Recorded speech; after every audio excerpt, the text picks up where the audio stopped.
Bonne soirée à tous et bienvenue à cette rencontre du comité de dérogation pour la ville d'Ottawa.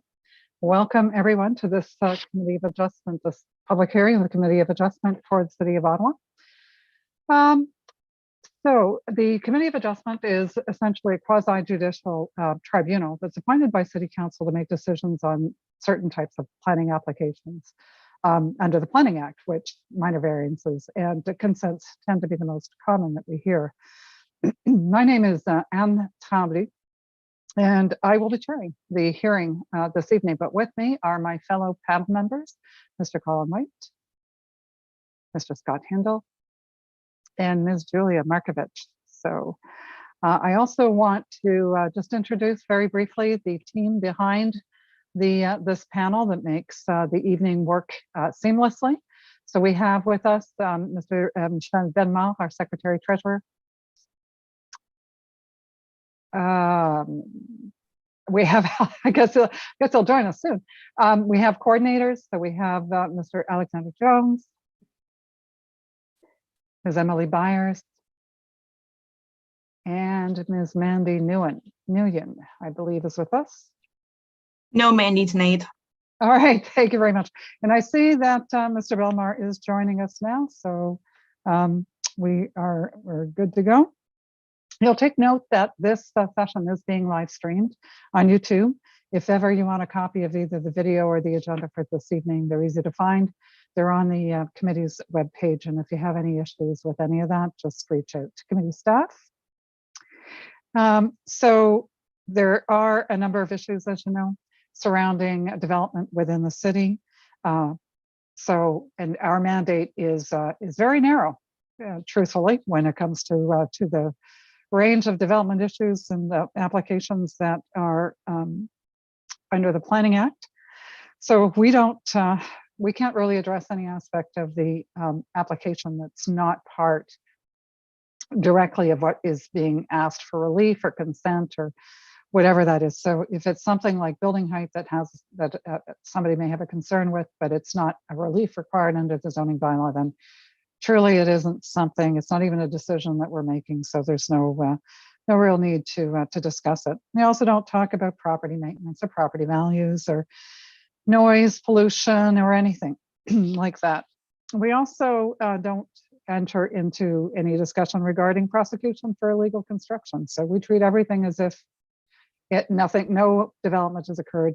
This is essentially a pre-development approval.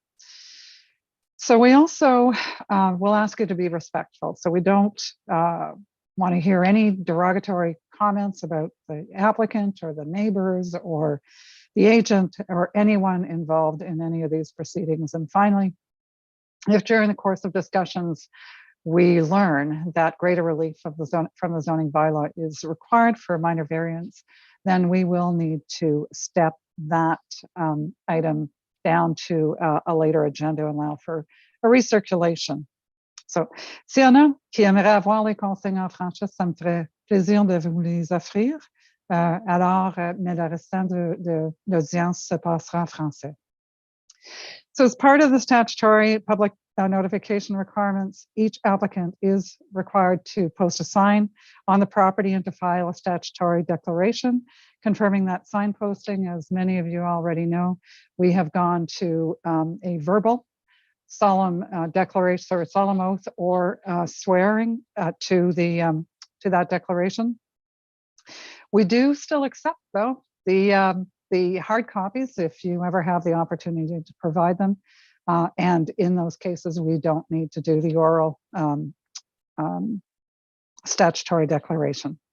So with respect to quorum, we're 4 this evening. If ever we lose quorum because of technological reasons, then we'll try and reestablish. And if we can't, then any items that haven't been dealt with, obviously will go to the very next meeting of the committee. We do know that Member White has been having some issues with his video this evening. So if we see that we lose him at any point, he is going to be listening in on audio.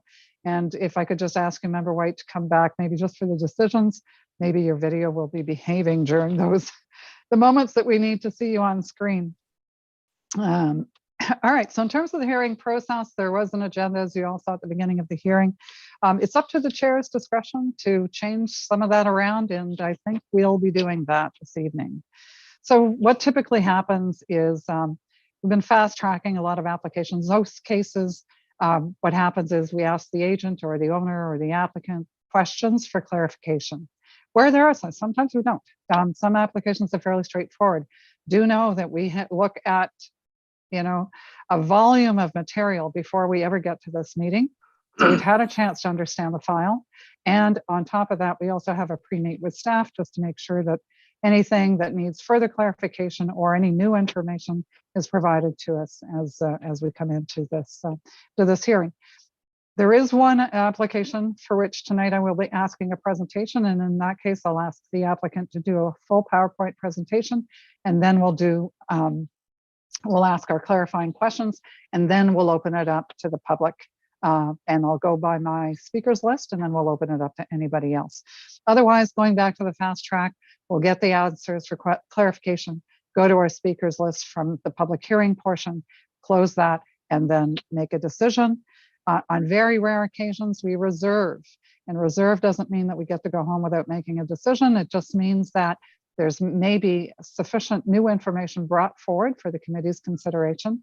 And rather than keep everybody sort of tied up for the evening, we close this hearing and we'll reopen immediately following that, just so that we can continue to have the discussion about the new information, do the deliberation, complete that deliberation process, and then we make a decision. So all decisions on any applications heard tonight will be made. And based on that, once we've got those decisions, essentially what happens is there is a written decision that's issued within 10 days of the hearing. But note that with the adoption of Bill 23, they're now in full force and effect, there is a lot of changes. So decisions of the Committee of Adjustment continue to be appealable within 20 days of the date of the written decision, but only by the applicant, the minister, or a specified person or public body that has an interest in the matter. And a specified person does not include an individual or a community association.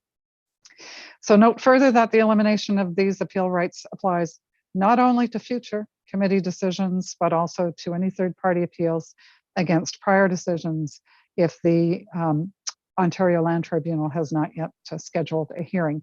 That will sunset. My expectation is at some point, and maybe in the next meeting we can get this clarification, but it may be at this point that there are no longer any matters before this Committee of Adjustment that requires that statement to be made. So declarations of conflict of interest. I believe we have some. Yes, Member Hindle, please. Yes, so I'll be declaring on an item from panel 1 earlier today. It's 173 Breeze Hill Avenue North. So I have a financial interest in a property within circulation boundaries. So. All right, thank you very much. Anybody else? All right. Do we have any minutes to confirm? No, we don't at this point. So we can go straight to the next order of business, which is always to deal with our adjournments. So the first one I have on deck for that is applications 2 and 3. I believe I'm looking for Mr. Bond.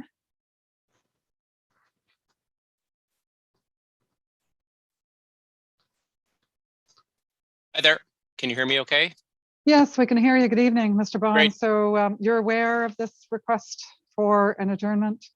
I am indeed, and I did speak with Ms. Glazero about this earlier today, and I did speak to the applicant, and we're okay with it. There's a couple of trees which we need to resolve some matters with respect to the site plan so they can be retained. So I don't suspect we'll have any trouble doing that prior to, I was going to say the next meeting, but I think the next meeting may be February 15th, which may be too soon. So can you just maybe clarify what our options are to push this out? Well, March 1st, I believe, is Okay. the very next hearing date. And I just want to confirm with our Secretary Treasurer, Mr. Belmar, that we have ample room on that agenda. Yes, Madam Chair. All right, thank you very much. So then the proposal is for an adjournment to March 1st. Any Just- questions on?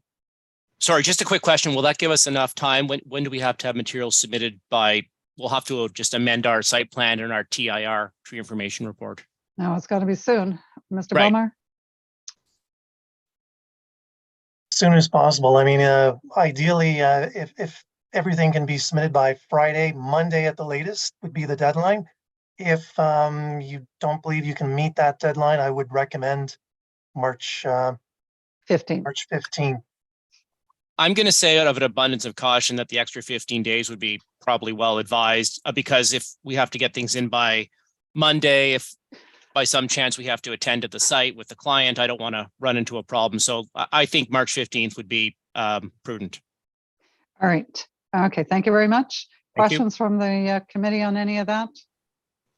All right, I don't have any speakers for this item. So is there anyone in the audience who wants to speak either for or against the adjournment of this item to March 15th, 2023? Not seeing any. All those in favor?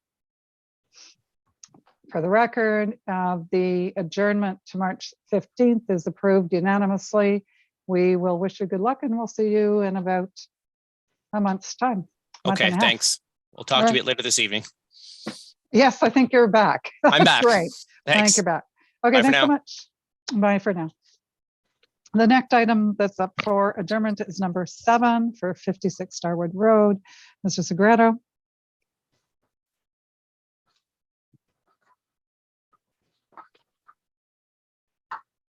Good evening, Madam Chair. Good evening, Mr. Segreto. You're aware of this request for adjournment? Yes, I am. It's in respect to a tree, and the client is out of town and he needs to talk with the neighbor next door. So can we just sign it, sine die? Until All right. further- That sounds good. That sounds like a plan to us. All right, any questions from Mr. Segreto on this, this adjournment, sine die? All right, I have a couple of speakers that were registered to speak to this item. We're dealing only with the, and my apologies, I'm trying to find my speakers list. Yeah, don't seem to have my hands on it very quickly. My apologies. All right. So I'm just going to make a call then out just generally. I see Ms. Pratt, you've come forward. Were you on the list to speak to this adjournment? Yes, but I don't have any comments right now. Not on the adjournment. Okay, sounds good. Anyone else? In the audience want to speak for or against this request for adjournment? No? All right, so all those in favor for an adjournment, sine die. Okay, for the record, the application is adjourned, sine die, and it's a unanimous an approval, a unanimous approval. Thank you. Okay. Last one then on the adjournment list is number 15 for 184 Marier Avenue, looking for Mr. Veliket.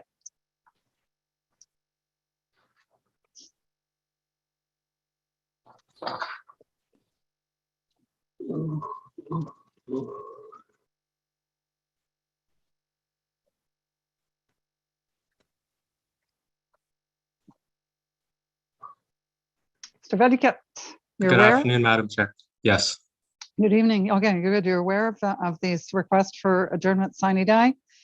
yes, I am. And the reasons, if you could just briefly. So ahead of tonight's meeting, we were reviewing the revised design with the planning staff. And we had further discussions about the proposed modifications to the existing building, the front facade. And it went to the zoning interpretation staff, and it came back that we need an additional minor variance to build the new front dormers on the second floor, and that the easiest thing to do would be to legalize the closest point of the existing building as the front setback. Last time we spoke, I didn't think that this is a minor variance we needed, but we would like to adjourn because we need to recirculate now. Okay. Just out of curiosity, Mr. Vennicat, there's not a site plan underway for this, is there at this point? Yes, Site plan control?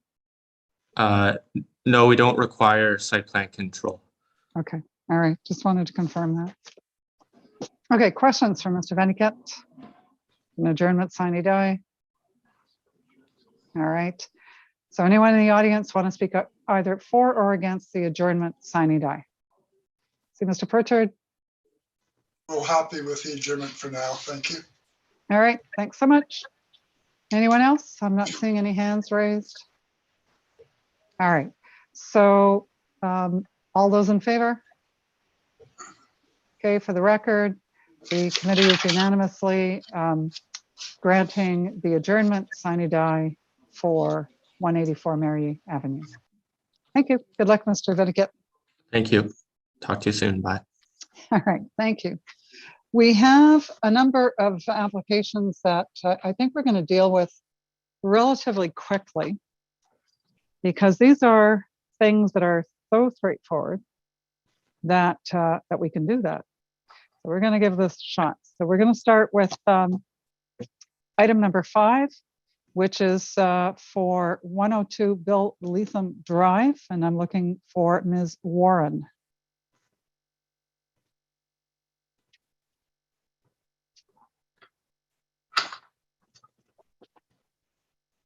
Good evening, Madam Chair. Good evening. So I need to read to you in order to get this going. Do you solemnly swear or affirm that the notice provided to you as part of the application process and by the committee was posted at the subject property to which the application applies, that it was there for the prescribed number of days prior to the hearing, and that it was clearly visible and legible for the entirety of that time? Do you either swear or affirm that to be true? I swear that to be true. Perfect. So on this one then, I don't believe that Mr. White, you have your hand up. Okay. Go ahead, please. Thank you, Madam Chair. Just a question of staff. I'm just wondering why we have all of these conditions recommended on the severance, since this will be subject, first of all, will be subject to site plan approval before any development can take place. And also with respect in particular to the comments regarding its grading and drainage, etc., engineering issues. This land was subject to a very comprehensive master engineering study, master plan at the time of the development or the time of the creation of the business park. I'm just wondering why we have to have all of these conditions attached to this consent at this point in time. Ms. Kelly, if you would please. Yes, through you, Madam Chair. So the first condition is in respect to providing a servicing plan. And that condition, the second portion of it speaks specifically to vacant lots that are created. So our engineering staff have requested this condition just to confirm that the vacant lot would be able to connect or has access to municipal services. So that's the intent of that first condition. The second condition with respect to the grading and drainage. Similarly, this condition is required essentially whenever there's any proposed changes to grading. So our engineering staff have again requested just to ensure that it matches for both the severed and retained lots. Oh God, I can't stand your voice. So Ms. Wilson, can you please, thank you. And the third is the road right of way. Right. Yeah, sorry. The third condition is requesting a right of way protection. And so our transportation servicing staff have requested this across both the retained and severed portion of the lands. The city can request a road widening as part of the site plan or a severance. So that's the trigger for that requirement. So that one sounds like a bird in the hand. So in other words, we have an opportunity now, might as well take it. Yep. Madam Chair, can I suggest to the applicant, they may want to investigate the past planning that's gone on, because I think a lot of the work has already been done. Okay. All right. Anything else? Members? All right. With this then, got to open it up for the public portion. So is there anyone in the audience that has any comments or concerns, questions? That's your chance. You just raise your hand, or you can speak in support if you'd like. That works too. So just raise your hand and we can bring you into the panel discussion portion. All right, I'm not seeing anybody. So committee members, I think we can proceed. We're not changing the conditions. So based on that, all those in favor? All right, for the record, the application is unanimously granted. Oh, I'm having trouble with that tonight. Must be a long day. It's gonna be a long night. So anyway, so congratulations. The application's granted, Ms. Warren. Thank you, Madam Chair. Okay, terrific. On to number, let's see, I think the next one I have on the fast tracks is number 6, and it's for 531 Lakehurst, looking for Huri Avedisen. And I'm sure I didn't get that right, but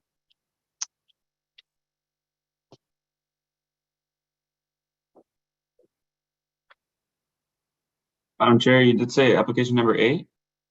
number six for Lakehurst. 531 Lakehurst. Looking for the agent on this. Mr. Cronus, are you here representing? Who are you here representing? Who's the owner? It's Madam Chair, good evening. It's for number 8. Sorry, my mistake. I must have misspoke because we're on number. Yes, hello? Hello? Yes, hello. Just a minute. Hi, sorry, I'm Huri for the 531 agent. Okay, thank you. So I think I've created the confusion because I've got 6 and 8 right in front of me, so I may have misspoke. My apologies, folks.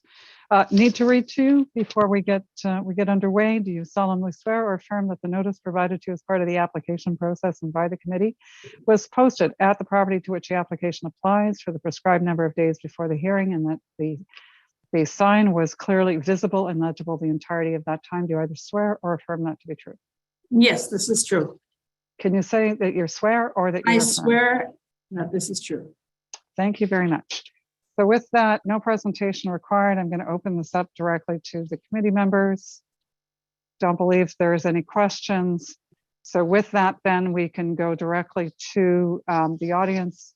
Is there anyone who wants to speak either for or against this application at 531 Lakehurst? It's for a minor variance. Now's your chance. All right, for the record, I don't see anybody coming forward to speak to this matter. Members of the committee, all those in favor? All right, for the record, the application is granted unanimously. And with that, Ms. Everdesen?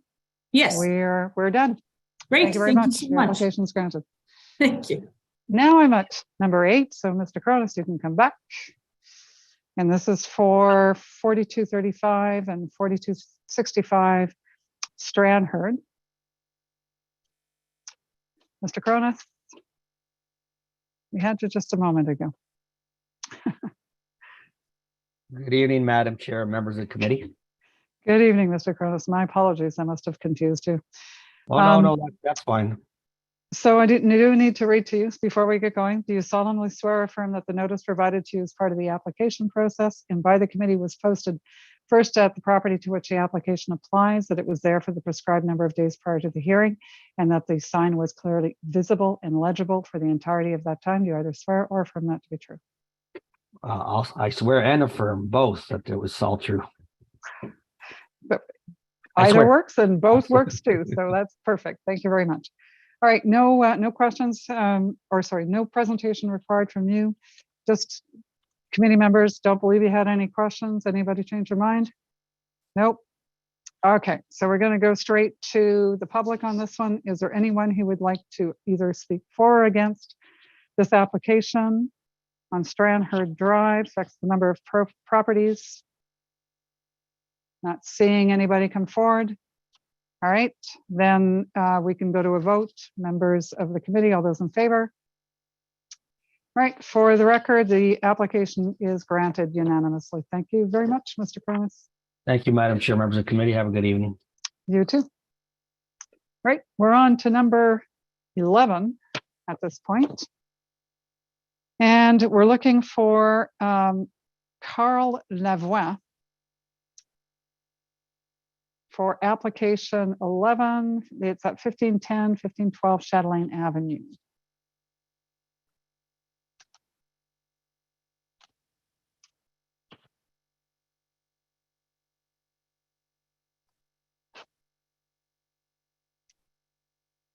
Good evening, Mr. Lavoie.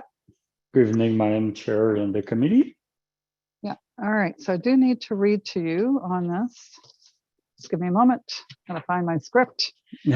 Although I think I probably have it memorized. If push came to shove, I think I could probably do this without my papers, but No do you problem. solemnly swear or affirm that the notice provided to you as part of the application process and by the committee was posted first on the property to which the application applies, that it was there for the prescribed number of days prior to the hearing, and that it was clearly visible and legible for the entirety of that time? Do you either swear or affirm that to be true? I affirm and swear, and also I think I gave the paper copy signed too, so. Excellent, excellent. Okay.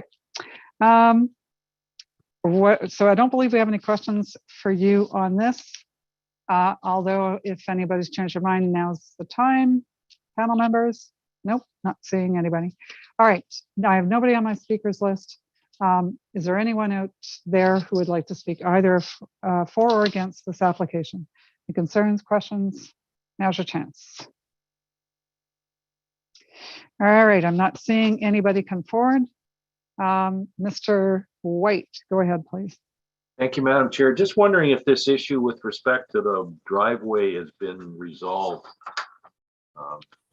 With some concern, I gather existing driveway with respect to the existing driveway width. And I wonder if that's been resolved.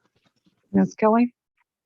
Yes, through you, Madam Chair. The right-of-way management department provided comments and requested specific conditions to address or enforce existing parking deficiencies on site.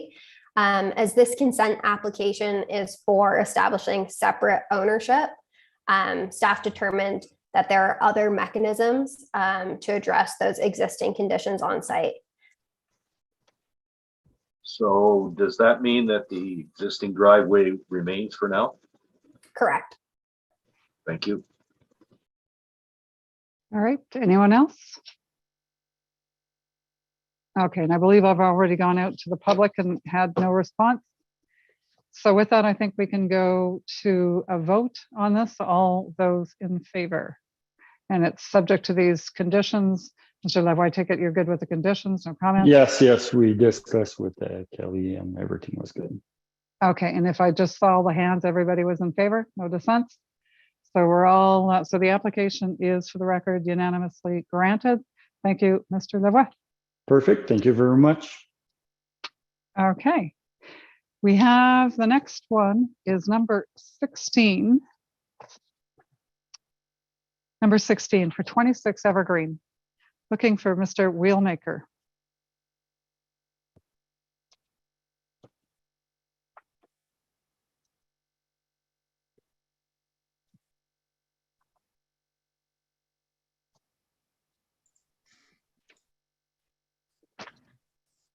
Good evening, Madam Chair and committee members. I think, can you hear Good me? evening. Yep, Good. we can hear you just fine. Need to read to you as well. Do you solemnly swear or affirm that the notice provided to you as part of the application process and by the committee was posted at the property to which the application applies? It was there for the prescribed number of days prior to the hearing, and that the sign was clearly visible and legible the entirety of that time. Do you either swear or affirm that to be true? I affirm it to be true. Perfect. Thank you very much. No presentation required. I'm just going to make another call out. Members of the panel, anybody have any questions on this? Mr. White, go ahead, please. Thank you, Madam Chair. This community, I think, is characterized primarily, in fact, I think the vast majority of units are bungalow type units. And this is a proposal to go to a two-story with minor variances on rear yard and rear yard area. I have some concern with that. However, am I correct in understanding that the property immediately abutting the rear yard of this unit on Ascot Avenue, I think it's number 3 Ascot, is also a 2-story residential unit? Am I correct in that? You are correct. It is also a 2-story. There are a number of other 2-stories splattered throughout the street as well, but mostly bungalows. Thank you. All right. Any other questions from the panel? All right. With that, then we will go to the public portion. Don't have anybody on my speakers list. Is there anyone in the audience who'd like to speak either for or against this application at 26 Evergreen? No. All right. In that case, we're going to go straight to a vote. Panel members, all those in favor? All right. For the record, the application is unanimously granted. Thank you, Mr. Wellmaker. And Vic, we're Thank you, good? Madam Chair and committee members. All right, perfect. Okay, that brings us to application number 1. I'm looking for Mr. Sewer on this one.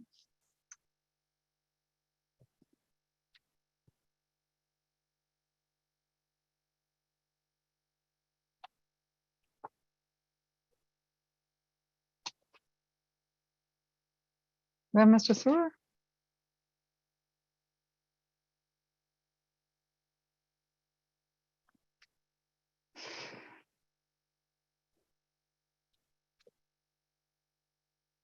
Oh, sorry, Ms. Sewer. My apologies to you.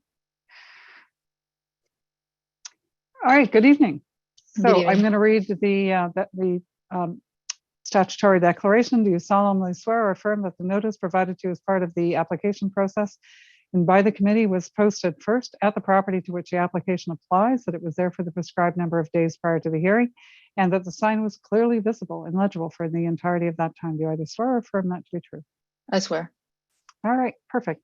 So we are looking for a presentation on this one. We're doing the full gambit on it. So we're going to give you the floor. I believe you have a PowerPoint presentation. Yep, that's correct. All right. So.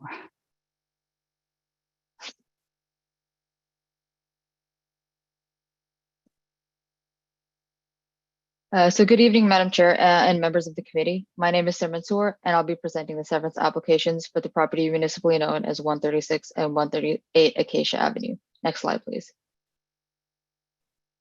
The subject property is located in the Rockcliffe Park neighborhood within the City of Ottawa's Rideau Rockcliffe ward. Subject property is located on the eastern side of Acacia Avenue. So you can see the property on the image in front of you. Next slide, please. The subject property consists of 2 lots that have merged on title. The lot formerly known as 136 Acacia Avenue is an interior lot with a frontage of 30.75 meters along Acacia Avenue and a lot area of approximately 887 square meters. The lot formerly known as 138 Acacia Avenue is a corner lot with frontage of 10.33 meters along Acacia Avenue, a frontage of 12.72 meters along Maple Lane, and a lot area of approximately 856 square meters. So the subject property is currently occupied by a 2-story detached dwelling, and no development is proposed on the subject property at this time. Next slide, please. So the proposal seeks to sever the subject property in order to reestablish the 2 separate lots that existed previously. So in order to comply with the provisions of the zoning bylaw, the proposed lots will deviate slightly from the previously existing lots, and the sunroom on the existing dwellings will be demolished. The pink line on the figure in front of you shows the proposed lot line, while the blue line shows the former lot line. Next slide, please. So the image in front of you shows severance application 1. This application will create the northern lot labeled as parts 1, 2, and 4 on the draft reference plan.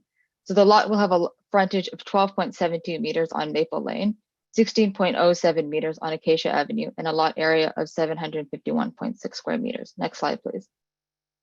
The image in front of you shows severance application 2. This application will create the southern lot labeled as parts 3 and 5 on the draft reference plan. This lot will have a frontage of 25.01 meters along Acacia Avenue and a lot area of 965.1 square meters. So we'll go into the criteria for severances. So with respect to section 53(1) of the Planning Act, a plan of subdivision is not required for the proper and orderly development of the municipality. So with respect to section 5124 of the Planning Act, the proposed development has regard for various matters of provincial interest, including the orderly development of safe and healthy communities. The severance of the lot is not premature since the subject property is located within a fully developed neighborhood. Next slide, please.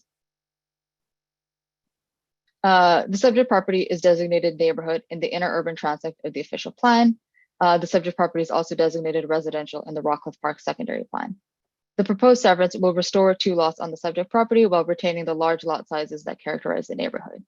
So the image in front of you shows neighboring lots with similar or smaller lot areas to what is being proposed.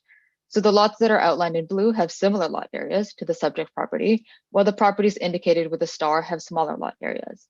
We would also highlight in particular the properties directly to the north along Acacia Avenue, which are subject to similar zoning provisions as the subject property. These properties are all smaller than either of the proposed lots, and the proposal will therefore fit into the lot fabric of the neighborhood and the streetscape along Acacia Avenue.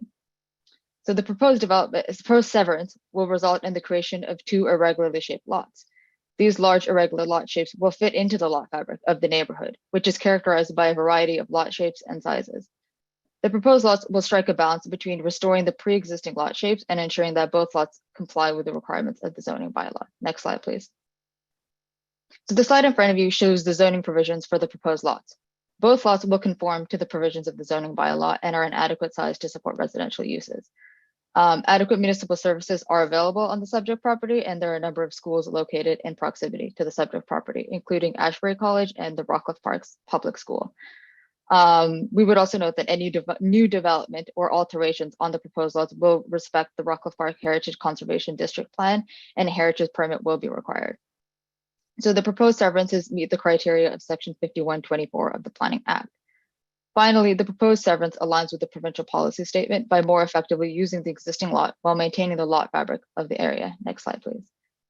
So it is our opinion that the severances meet all the criteria under the Planning Act for severances. Thank you.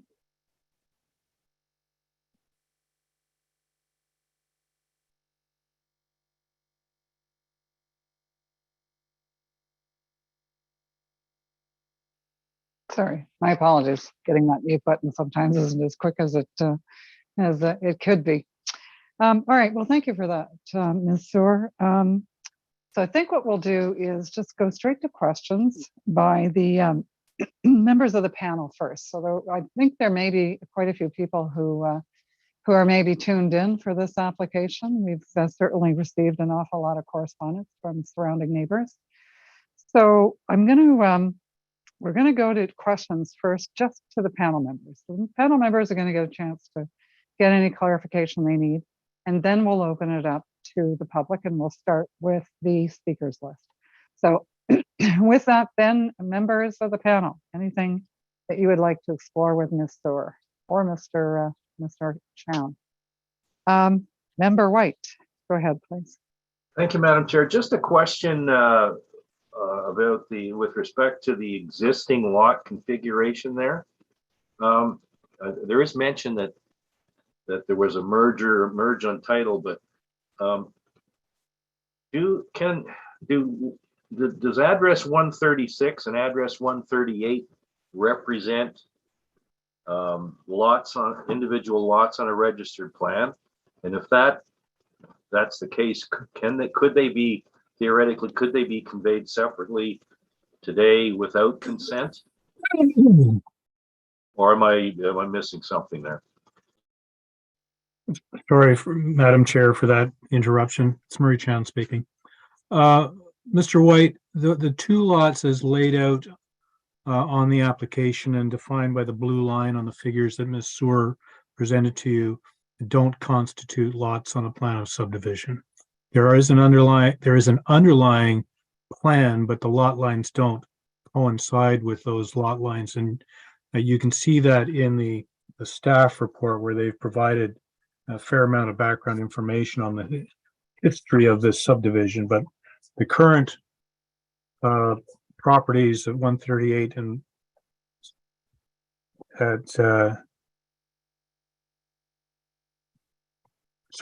the current properties don't, the configuration of those properties don't coincide or align with the underlying lot fabric. Thank you. All right, any other questions? Yeah, Madam Chair, sorry. We did receive some correspondence from one of the counselors, in fact, and several neighbors expressing concerns with respect to some of the planning documents that the municipality has applies on these properties. And I'd like to get a little more clarification on the status of the, I think it's the Rockcliffe Park Heritage Plan. And I believe there's a secondary, maybe a secondary plan as well that applies to these properties. There's been some concern expressed throughout the community, various community members and the local council, I believe, that in their view, there's compliance issues with respect to those planning documents. And I'd like to get a little more clarification on what those actually have to say about this proposed development. So, Mr. Wright, are you looking for a response from planning on that? This would be from the planner, yes. Okay. All right. So, Ms. Glazero, if you would please. In particular, this reference that councillors made to Rockcliffe Heritage Park Plan does not permit the severance of lots with garden or with grade 1 houses, such as the home on 136 Acacia. I'd like to get a clarification on that, if that's what the restriction is there, if any. Okay. Through you, Madam Chair. Ms. Glazero, we're not hearing you very well.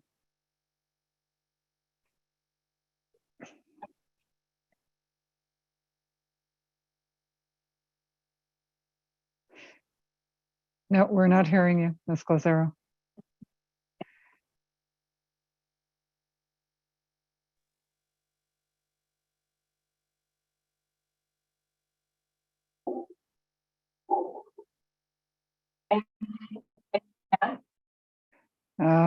Keep talking, we'll see, because you're cutting in and out. Oh, I'm cutting it. You're still cutting in and out, Ms. Glazero.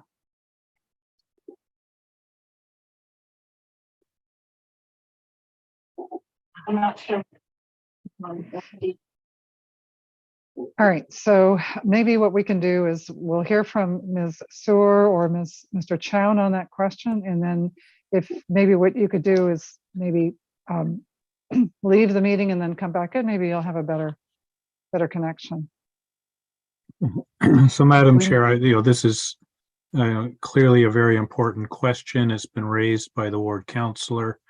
It's been raised by a number of the residents, and it's been raised by the Rockcliffe Park Community Association. Absolutely, there is a Heritage Conservation District plan in force and effect in the village of Rockcliffe Park, and there is a secondary plan in force and effect in the village of Rockcliffe Park. I think it's important to recognize that both planning staff and heritage staff of the City of Ottawa have carefully reviewed this application and have expressed that they have no concerns with respect to the application, indicating that they have reviewed the application against those two documents. So I'm not going to ask you to rely on our opinion evidence with respect to the conformity or the compliance of the severance applications with those two documents. I would encourage you to rely on the professional planning evidence of the planning staff and heritage staff of the City of Ottawa, who have confirmed in writing to you in a report that they have no concerns with the application.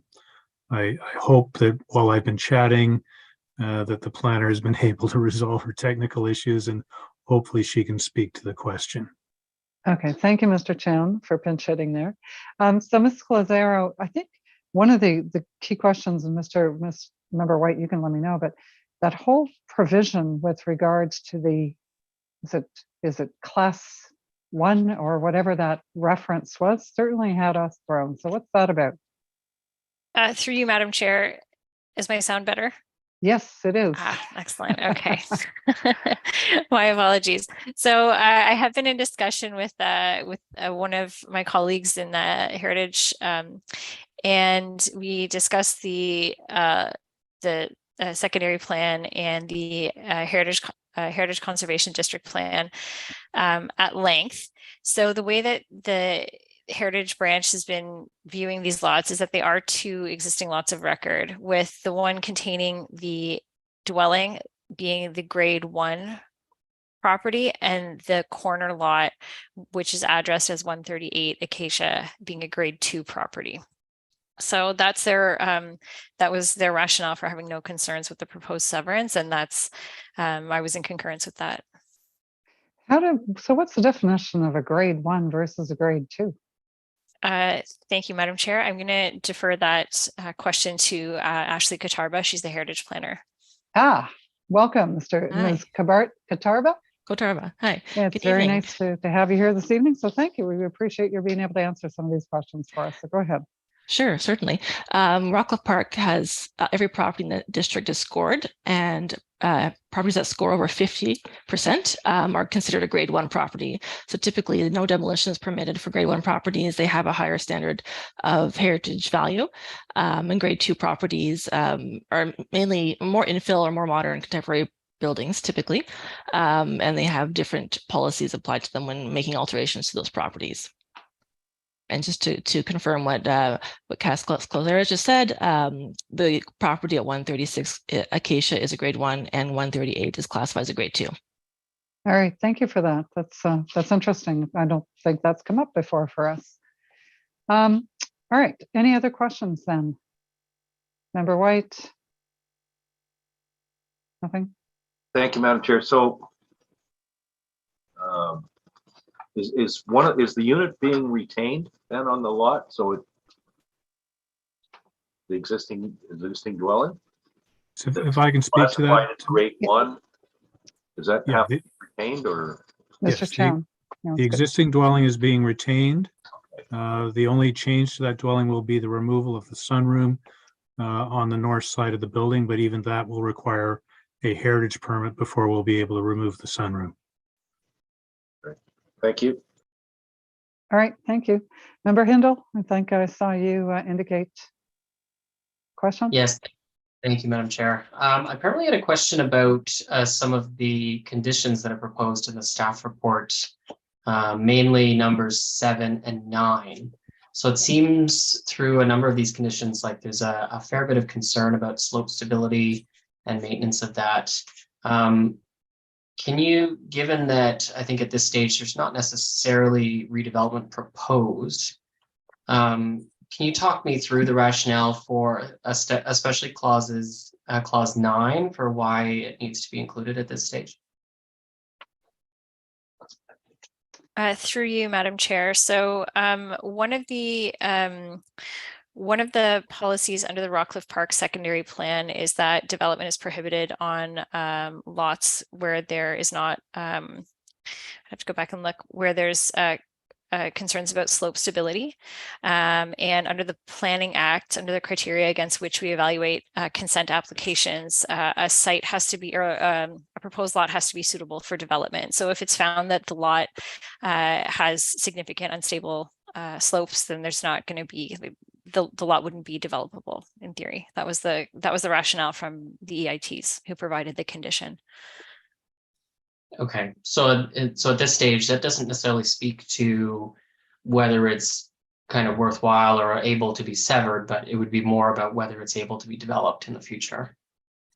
That's correct. Yeah. Though I think the EITs wanted to put that in as a measure of caution. Just that if the lot is severed and it can't be developed, then what is the purpose of the consent application? And again, it's one of the criteria under the Planning Act against which we evaluate consent applications. Okay. And then I guess related to that, it speaks to a joint use and maintenance agreement for the walls, which I'm a little bit surprised by. Is that just speaking to the same issue? So there's a common retaining wall on the site. I think several common retaining walls. And so if those are retained, then there will need to be a JUMA in place for that. Interesting. Okay. Yeah, I'm just a little surprised. I think it's quite common to see walls that are just shared between neighbors without a JUMA. So, okay. If I may assist, we certainly raised questions about those conditions as well. I'm persuaded that it's appropriate to ask for the geotechnical study. You'll see in some of the comments from residents about how steep Maple Lane is. So the vacant lot does certainly have a significant grade to it, so we have no concerns with respect to the condition requiring a geotechnical study. With respect to the condition on the JUMA, I think once we've produced a grading and drainage plan for the vacant parcel, we may be able to eliminate those retaining walls and the common elements, and we may be able to avoid the requirement for a JUMA. But for now, I'm comfortable with the condition, knowing that we might be able to address it by eliminating those retaining walls. Okay, great. Thank you. Thank you. Any questions from Ms. Markovich? Yeah, thank you, Madam Chair. I actually just had a question around some of the other properties that were flagged in the analysis. I'm just wondering if the heritage planner might still be available and potentially could comment on what their status was. I'm just sort of curious what grade they were assigned in this, and sort of thinking about that between that and the outcomes. Thank you. You'd have to give me a moment to pull up the scores of the properties. Would we be able to pull up the map in question to show, so I can know which properties are being referred to?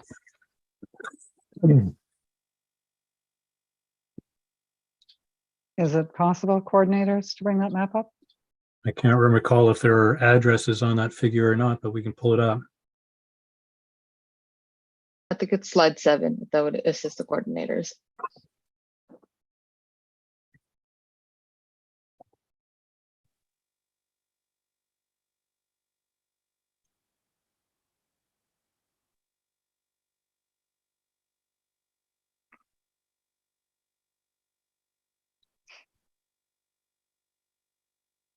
Okay, thank you. Many of the ones with red stars to the north along Acacia, the first 2 houses are both grade 1 properties, and then as you travel north, they are grade 2 houses. And the property to the south of the subject property, 128 Acacia, is a grade 1.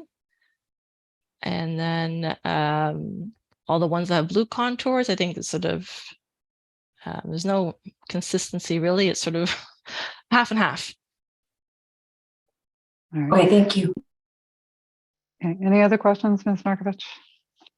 No, that's it. Thank you. All right. I have one thing I want to go back to, but I want to make sure that the rest of the panel members have no more questions before I go there. Okay, I'm going to bring you back to condition number 9, which I really, the wording struck me when I first read it. I thought, so we have to be able to demonstrate here through this condition that the parcel can be used for residential purposes. Well, in my mind, we should be making that determination before we go forward with a consent application. So I kind of was wondering, surely to goodness, somebody's figured out that it is possible to put a house on this property. So are we not really looking at what the development envelope would be on that property? Would that be better wording? Because the way it is right now, it speaks to a development feasibility element, which should be demonstrated before we make a planning decision on something like this. So I'm not sure whether to ask you, Ms. Soar, or Mr. Chan, whoever would like to answer that. It's an interesting question, Madam Chair. As I said, I don't have a concern with the condition, but I understand your concern that if the purpose of the study is to confirm that the property is suitable for residential purposes, then as opposed to what you've just suggested, which I typically see in geotechnical studies, where they will identify a developable area on a property.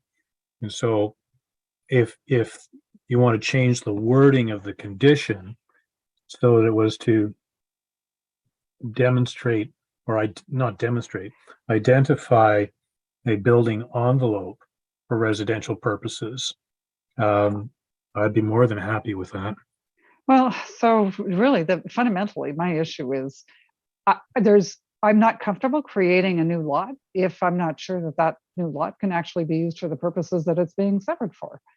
So my first question to you, I guess, is, have you looked at notionally looked at that, looked at the geotechnical aspects of the property and and what process did you undertake, and can, based on that, that analysis that you undertook, can you confirm to me that that the site is going to pass the test, and that in fact we're really only looking at zoning in on what area?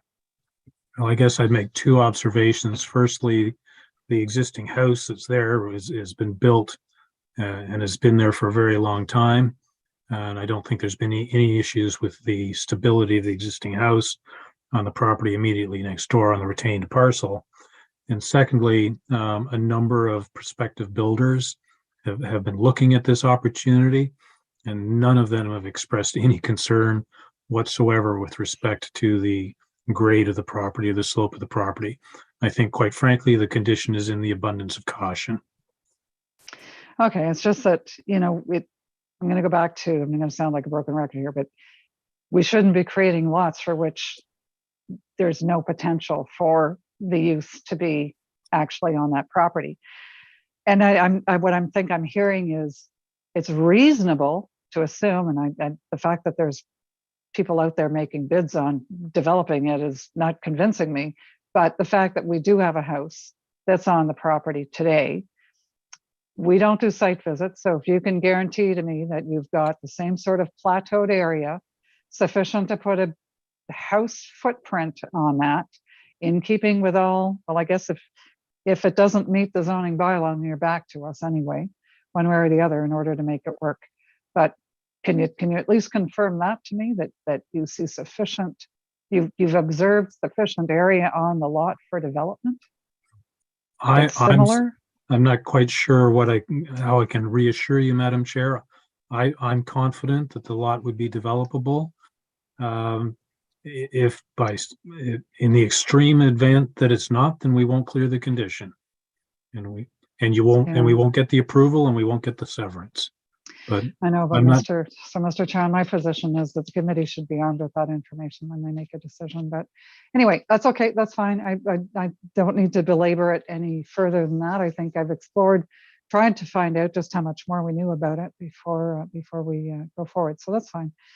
Is there any more questions for either the applicant or planning staff or heritage staff?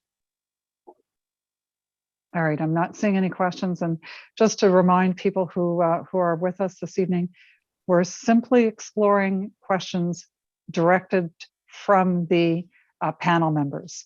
Your opportunity to ask questions will come in the public portion, which we're about to get into.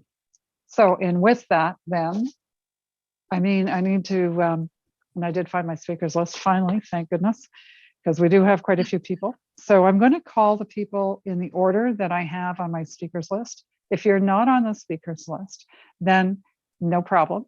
You just need to raise your hand and come forward afterwards. But I'm going to ask, because I've got quite a number here, I think I have 6 speakers. I'm going to ask you to not repeat what has been said by other speakers. And I see here that we have Ms. Dicaire, who is our chair of the Heritage Committee for Rockcliffe Park. Rockcliffe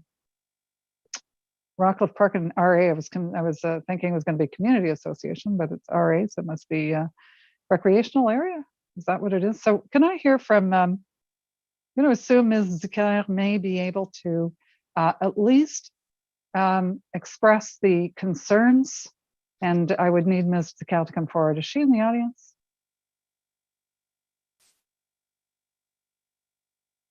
Ms. Dicaire? Madam Chair. Yes, can hello, you I'm here. Clarify who you're seeking, I'm please. Ms. Linda Dicaire. Oh, Dicaire, thank you so Yes. much. Madam Chair, respectfully, I am participating in this meeting, but I am participating as the chair of the Heritage Committee of the Rockcliffe Park Residents Association. We have designated 2 formal speakers of the RPRA, the Rockcliffe Park Residents Association itself. They are present to speak with you this evening. They are Michelle Collum Heyman and Susan Peterson. And so I would respectfully ask you to defer my comments, which are very short, until after you have heard from Ms. Collum Heyman and from Mrs. Peterson. Thank you. Okay, that's interesting because I have Ms. Peterson on my list. And then I have Michelle, but it's a Michelle Heyman. Is that the right person? Correct. All right. Okay, and if then Ms. Peterson, Ms. Heyman, you're the spokespeople. Can I have both Ms. Peterson and Ms. Heyman on screen, please? All right. So which of you ladies is going to take, so you remember, you've got 5 minutes. Which one is going to take the lead? I will take the lead. I can't see myself on the screen. Is something I supposed to do? I can see Ms. Heyman, but I can't see myself. You need we to can't see. activate your camera. Sorry? You need to activate your camera on the lower left-hand side. Lower right-hand side. Yeah, so it says stop video and then it says start video. Okay, just 1 second. Raise hand. Okay, here we go. Stop video. I'll do, okay. Okay, open, oh, great. It says open system preferences. Listen, it doesn't matter if you don't see me. How about that? No, it doesn't. It doesn't matter, Okay. Ms. Peterson. As long as you can see what we've got a presentation, and as long as you can see that, doesn't matter. You can't see me. How about, okay. Oh, there's the presentation. Okay, let me start. My name is Susan Peterson, and I've served on the board of the Residents Association since its creation as long ago as 2001. That's when amalgamation was looming and the Residents Association was created.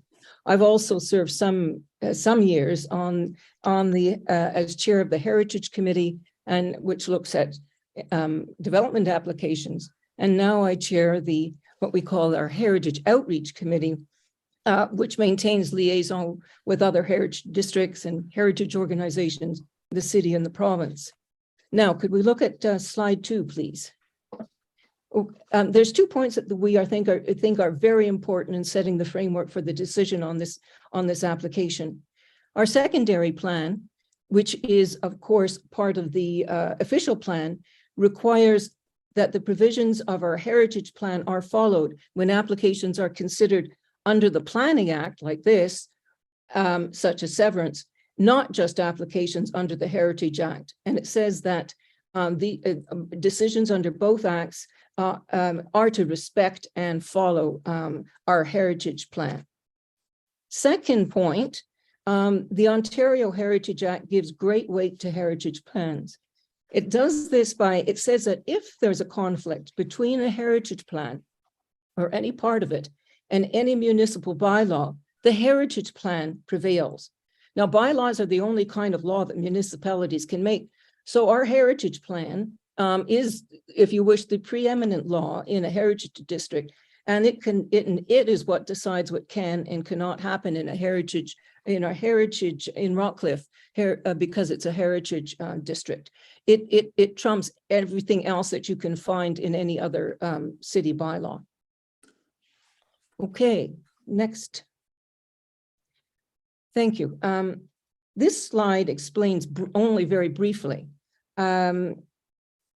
why the heritage of Rockcliffe Park is so important, not just to us, but more widely within Canada. It dates from before Confederation. There are very few communities of this kind that survive in North America. 2 are in the United States, and this one in Ottawa. And right now, it's very interesting. We're waiting to hear from the Government of Canada if Rockcliffe Park will be given the great honor of designation as what they call a historic district of national significance. And from what we've heard, we are encouraged. And it will be a great honor for Ottawa too. It'll be the only such designation in Ottawa. Now, the whole idea behind the design of Rockcliffe Park in 1864 was that it was to be houses in a quiet, natural setting with abundance of trees, many large lots, hedges running from one property to the next instead of fences, lots of gardens. And in short, it was meant to be a park with houses spaced well apart and set very discreetly in that dominating landscape. And I just mentioned some other things here: narrow winding roads, no usual grid pattern, no curbs, no sidewalks, and very soft lighting. Slide 4, please. Now, when it comes to the present application for severance, the clause that really looms out at you as you look at our heritage plan, and that is the greatest relevance, has been mentioned. It says, existing lots with grade 1 buildings shall be preserved. 136 Acacia, the existing lot, is a grade 1 property, and it shall be preserved means that it can't be severed. This clause in our plan, I think oddly, was not mentioned in the staff report that you received. It mentions a more kind of general clause about lots that immediately precedes this one in our heritage plan. It just said the more general one that is mentioned just says that our heritage plan contemplates the joining of severing of lots, provided that the new lots meet the applicable zoning. But this overriding one says that existing lots with grade 1 buildings shall be preserved. They cannot be severed. Now, one other thing I would like to mention, I think it was the planning person, she referred to section 5124 of the Planning Act, which provides criteria that are to be considered when a lot is to be severed. Based on that, the report says they have no concerns, but I do, and I have 2 comments to make here. First, I believe that we have established that our heritage plan must be followed. It's not just the criteria in the Planning Act that are relevant here. They're only very much part of the story. Second, 5124 itself in the Planning Act has among its criteria, I think 2 of them were cited, but the one important one was not cited. It says, it refers to matters of provincial interest. And if you go and look at matters of provincial interest in the Act, among them is conservation of features of significant architectural, cultural, or historical interest. This is one of the criteria that is to be considered when a lot is being proposed for severance. Now, I want you to know, I mean, Rockcliffe Park is full of such features of architectural, cultural, and historic interest. So, I mean, it very much is a criterion that even under the Planning Act has to be considered. All right. Yeah. So Ms. Peterson, your Yeah. time, I'm going to give you another minute because your Okay. time is up. Okay. So All I'll right. give you another minute to wrap up. Okay, very much. So I just wanted then to sort of make this vivid and alive. The house at 136 Acacia was the home of Robert Stanfield, who, was once Premier of Nova Scotia and leader of the opposition. When his widow died recently, that house had been in their hands for well over 40 years. And over that time, they nurtured the wonderful large garden and landscape that covers the lot that would be severed, and it would be divorced from the house when it's an integral part and a very important part of the cultural heritage landscape of that grade 1 property. I'll stop there, and Ms. Heyman, I think she'll have more to say. All right, thank you very much. So don't go away though, Ms. Peterson. So what typically happens, because both of you have been identified as spokesperson for this, I'm going to give Ms. Heyman 5 minutes, and then I'm going to go back and give the committee members an opportunity to ask any further questions of either one of you before we move on. Okay. All right, so with that, Ms. Heyman, you've got 5 minutes. Okay, thank you very much. If we could continue on to slide 5, I'd appreciate it. I will state that I am Heritage VP for Rockcliffe, and I have sat on the RPRA board for 10 years and have been on the Heritage Committee for that time, just to orient everyone on my interest. On slide 5, I wanted to note when properties are evaluated in Rockcliffe, there is a heritage survey form. And it consists of 3 areas, and the greatest weight is put on the landscape setting and environment. You were alluding to what makes a grade 1 house versus a grade 2 house, and it's this heritage survey that is taking place. This makes sense. The fact that the landscape setting is most important because it is a central unifying park-like environment that has always defined Rockcliffe Park. The destruction or erosion of these heritage attributes is not permitted. The Rockcliffe Park Heritage Plan and Secondary Plan are abundantly clear about that.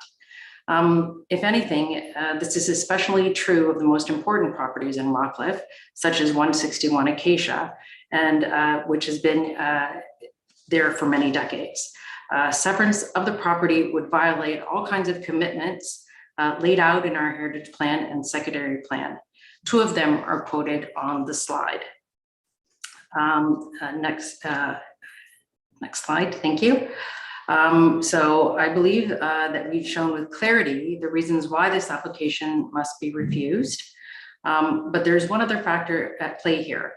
The lot that would be created through severance, that is 138 Acacia, was never a residential lot. It was the end of a tramway line, hence its curious shape. This is outlined in the yellow. Maple Lane runs at the top of Acacia Avenue on the side of this illustration. To claim that the severance would somehow just recreate 2 residential lots that once existed is not true. We do not believe that this fact is needed to make our case, and we thought you might find it interesting. So to conclude, we believe we have established the centrality and the necessity of following the provisions of the Rockcliffe Park Heritage Plan when making a decision on this request for severance. We believe that the Heritage Plan and the Rockcliffe Park Secondary Plan, which supports it, leave no doubt that the severance of a grade 1 property is not permitted. The existed grade 1 property, which has existed intact for many decades, cannot be robbed of the major part of its outstanding landscape setting. It cannot be hived off to form a separate lot. Our Heritage Plan is explicitly designed to protect and conserve such properties and not erode them. Generations of Rockcliffe residents have worked hard to protect the community we love. We are following in that important tradition. Thank you very much. I have a question for the professionals, if that's permitted at some point. Thank you. So I think what I'll do is I'll let the panel members ask their questions first, and then maybe we can come back to you, and maybe the question will be clarified at some point. So members of the panel, you've heard from 2 of our spokespersons. Any questions? Ms. Markovich. Yes, thank you, Madam Chair.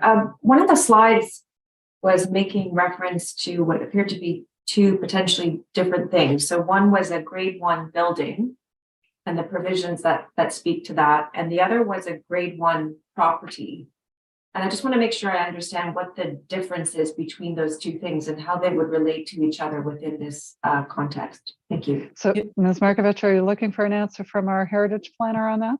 I guess, yes, maybe that would be, if that's possible, that would be helpful. Thank you. Ms. Cortoba? Hi, Madam Chair, through you. Is it possible to repeat the question? I missed the first part of that on the slide that was shown. Yes, sure. One of the slides was making reference to a grade 1 building, and I think that was with the stipulations within the heritage plan, if I'm not mistaken. And then the other was a reference to a grade 1 property, which sounds like it's tied to the parcel of land as opposed to just the dwelling that sits on it. And I just wanted to understand the difference between those 2 labels and sort of categorizations and how they might relate to each other in this context. Thank you. Yes, certainly.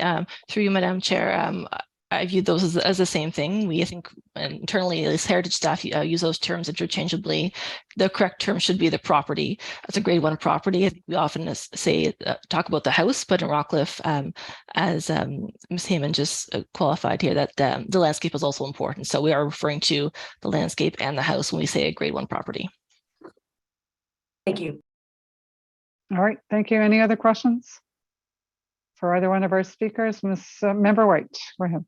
Thank you, Madam Chair. This is again for the Heritage Planner. One of the slides referred to a section of the Heritage Plan. I think it was 7332, suggesting that that Heritage Plan states that existing larger lots with grade 1 buildings shall be preserved. Is that how the Heritage Plan is worded? And if so, how does it relate to the proposed? How does that policy relate to the proposed severance of this property? That is correct. Through you, Madam Chair, the policy reads, is it existing larger lots with grade 1 buildings shall be preserved. And as clarified earlier, we are viewing this property, this application as 2 separate properties, a grade 1 and a grade 2, a grade 1 and a grade 2 property. Okay. All right, so that's the distinction here, is because we're considering them as 2 lots. And I want to understand that too, to be sure that we're clear as to why we're doing that.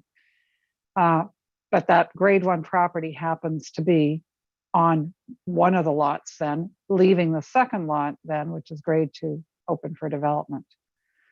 Okay, so, so Ms. Cordova, then, or maybe I should be asking Ms. Glazero, is that Ms. Glazero on you? Or was it Ms. Glazero? Why, explain to me again why we're dealing with these as 2 separate lots. Thank you, Madam Chair. So as far as we can see from our end, the lots are showing in our GIS mapping that it's 2 lots. We've got support from Heritage that backs up that it is 2 lots and with 2 separate classifications in the Heritage Conservation District plan. There's 2 separate parcelation numbers, there's 2 legal descriptions. We know that the lots merged on title some years ago. That's what we're basing this all on. All right, thank you very much. You're welcome. Any other questions then from the panel members to our 2 spokespersons? I have one, and it's for you, Ms. Peterson. In your presentation, you suggested that the area in general, the Rockcliffe Park area in general, has potentially national heritage significance. So can you tell me a little bit about what that process is and where you are in that process to obtain that designation? Yes, indeed. This is a process that takes place under Parks Canada, because that's where the Historic Sites and Monuments Board of Canada is located. And so about a year ago now, the Rockcliffe Park Residents Association, with the support of City Council, applied for this designation.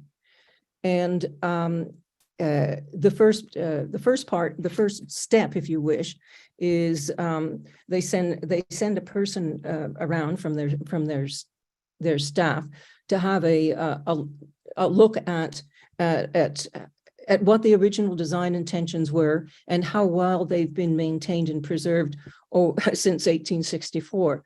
And on the basis of that preliminary review, they decided that it was worth looking at. A lot of it, or some applications anyway, they have a look at them and then they put them aside. They decide they're not worth looking into. So then they decided it was worth looking into.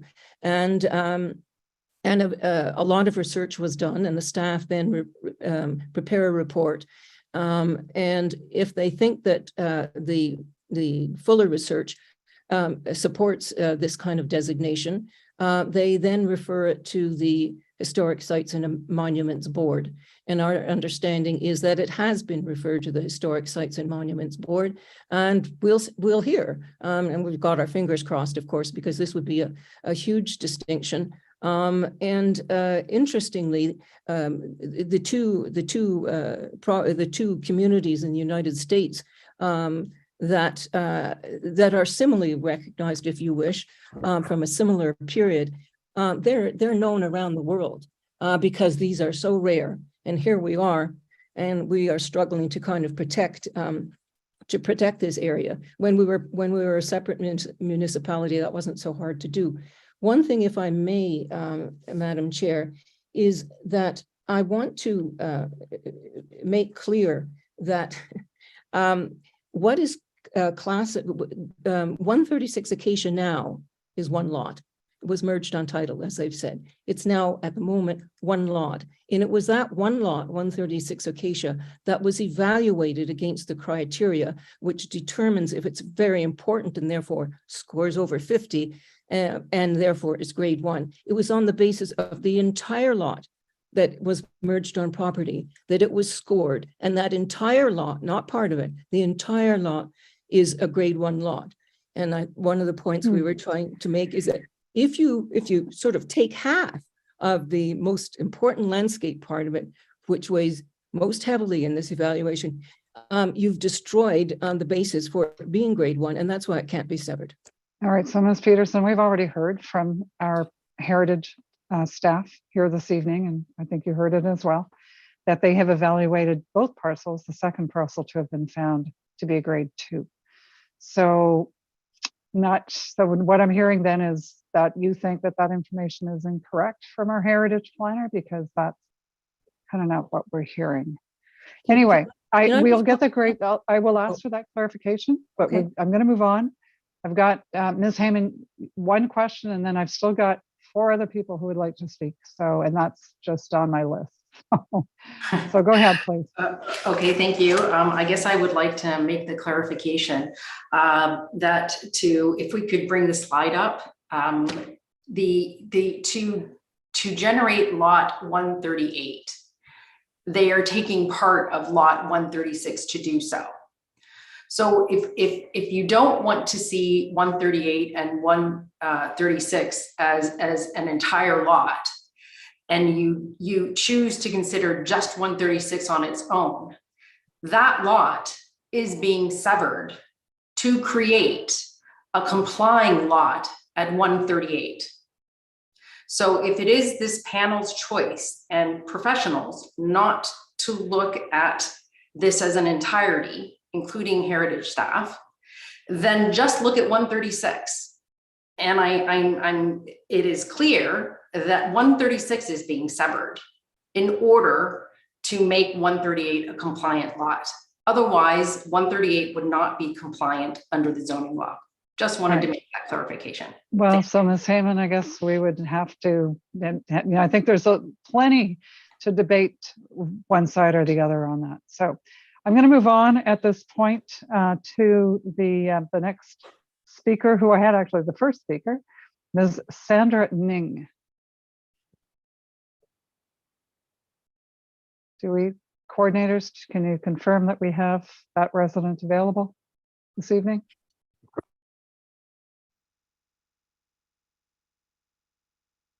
It does not look like we have her here this evening. All right, thank you, Mr. Jones. In which case I will go to the next person on the list, which is Linda McCartney. Hi there, I'm Colin McCartney. I'm the husband of Linda McCartney, just to represent both my wife and I. Okay, So, all right. Go Thank ahead. you, Madam Chair and members of the Committee of Adjustment for hearing our concerns regarding this proposal. My name is Colin McCartney. I'm here representing my wife, as I said.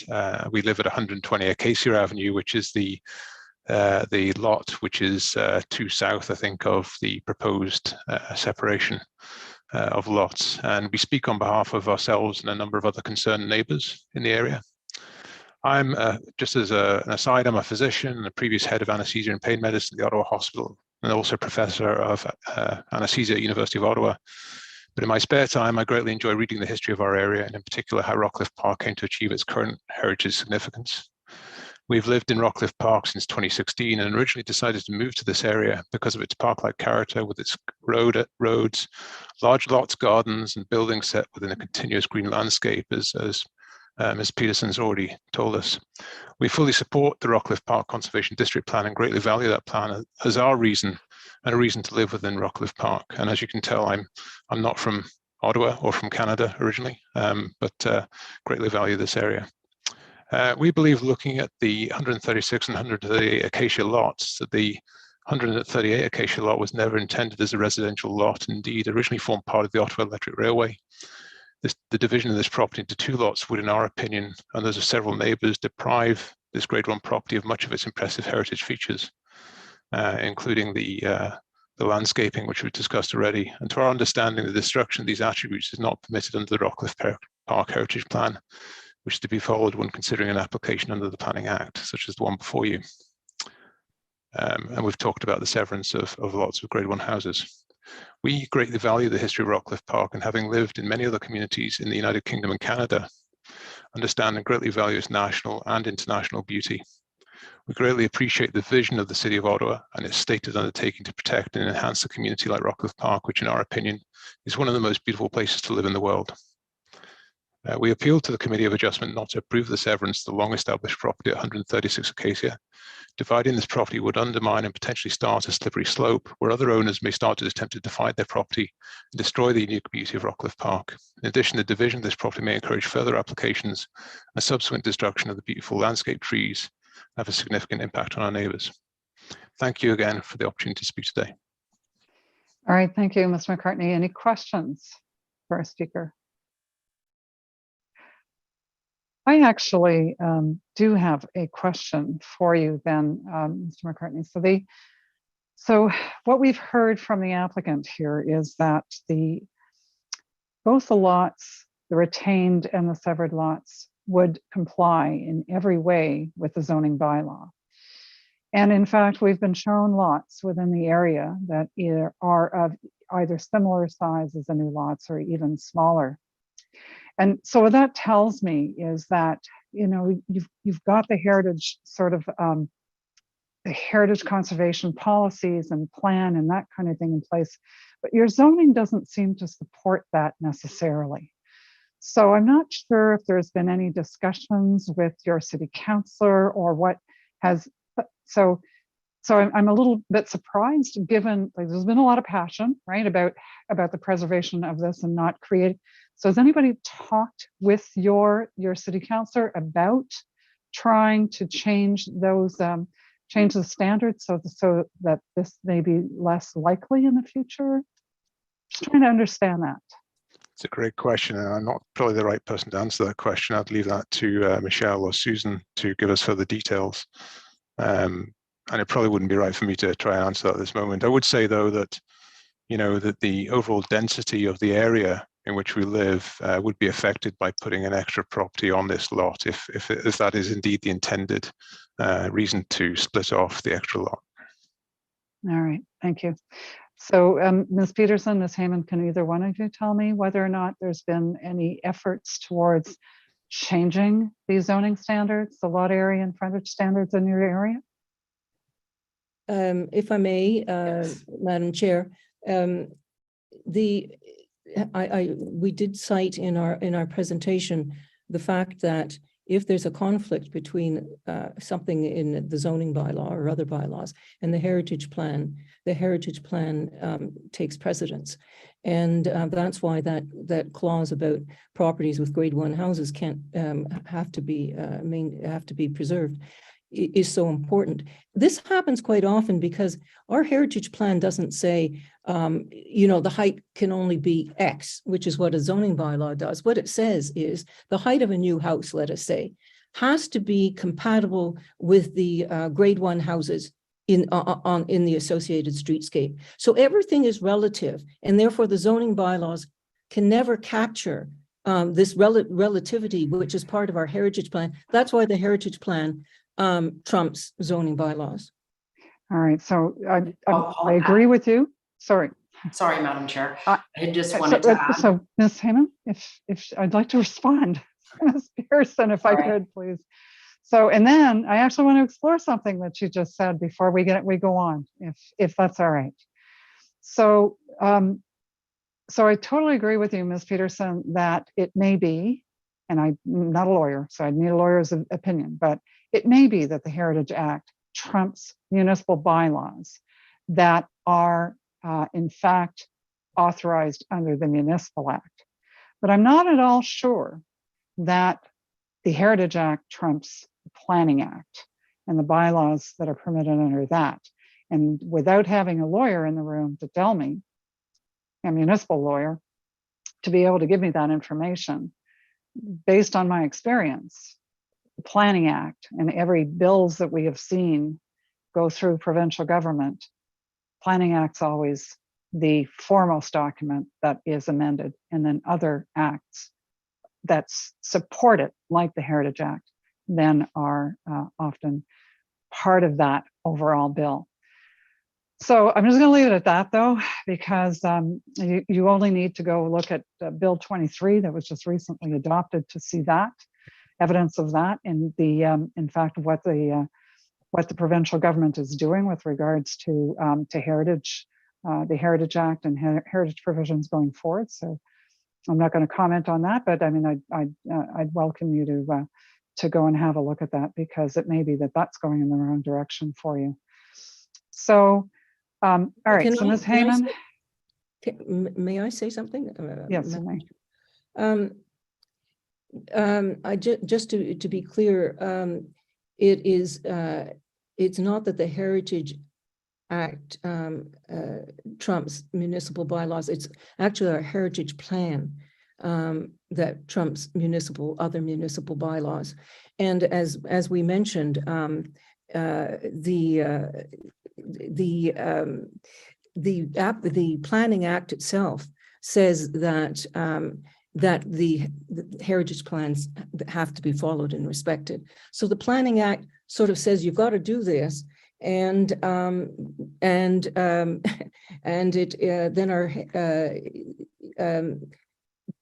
it's very much the case that that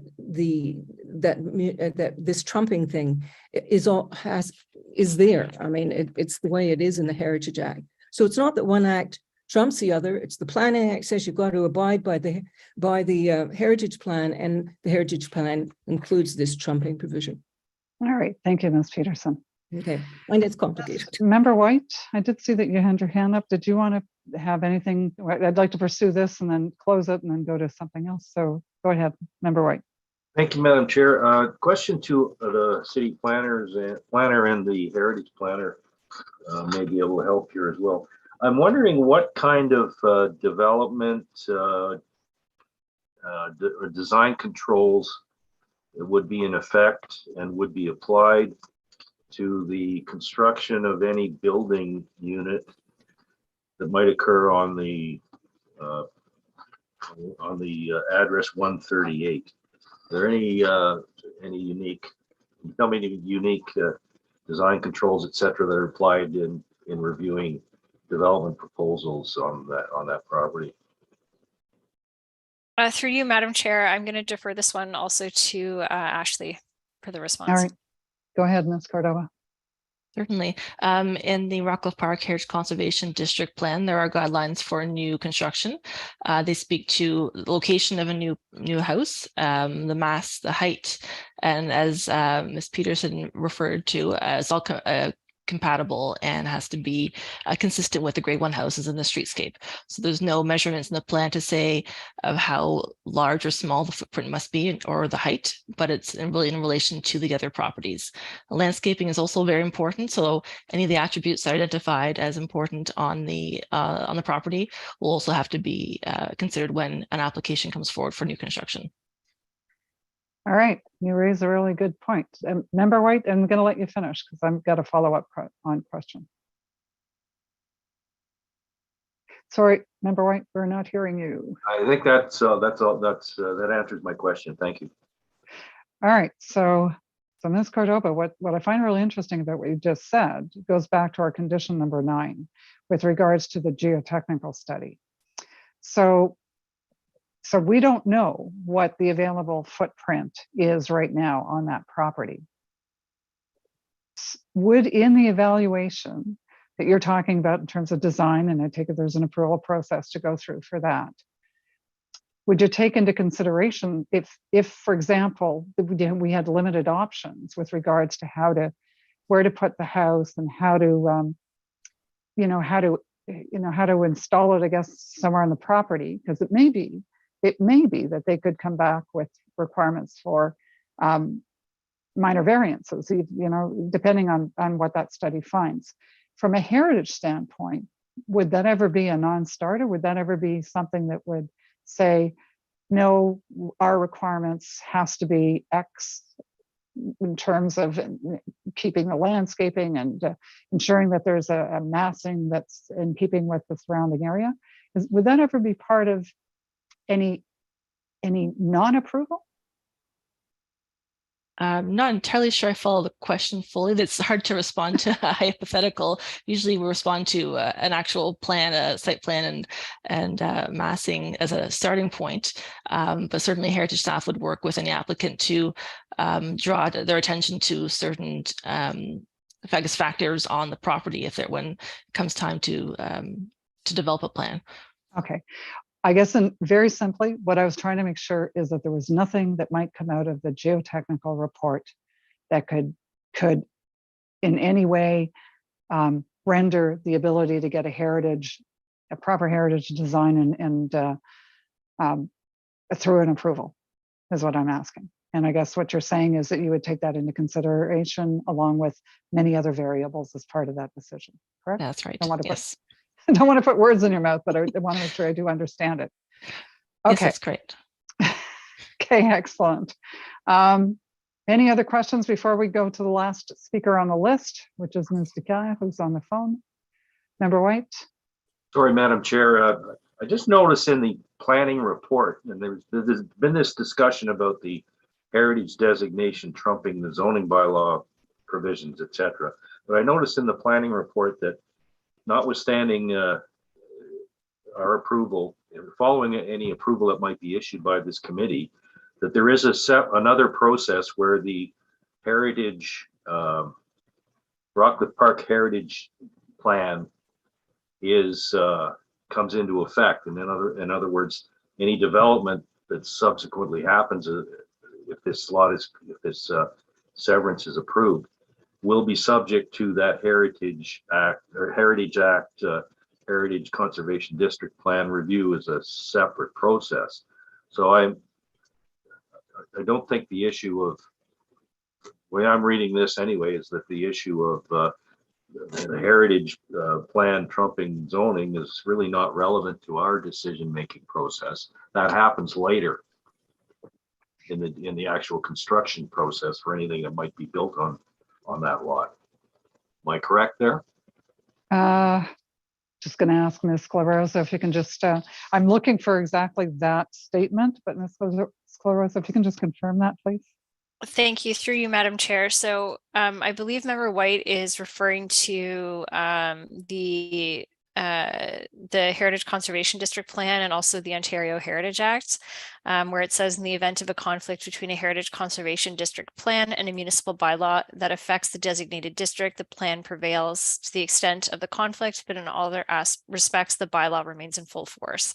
I think is that, Member White, what you were referring to, the part about the Heritage Plan trumping the bylaw? Yeah, so there's nothing under this application is proposing any sort of variance from the zoning bylaw. So at this point, that provision under the Heritage Conservation District Plan doesn't really apply to this application, but it would apply to a potential future minor variance application. It would be something that we would consider. Excellent. Good clarification, because I had gone down that rabbit hole a little bit. So does that answer your question, Member White? All right. Okay, great. We do have Ms. Dicaire on the phone. So, Madame Dicaire, c'est à vous.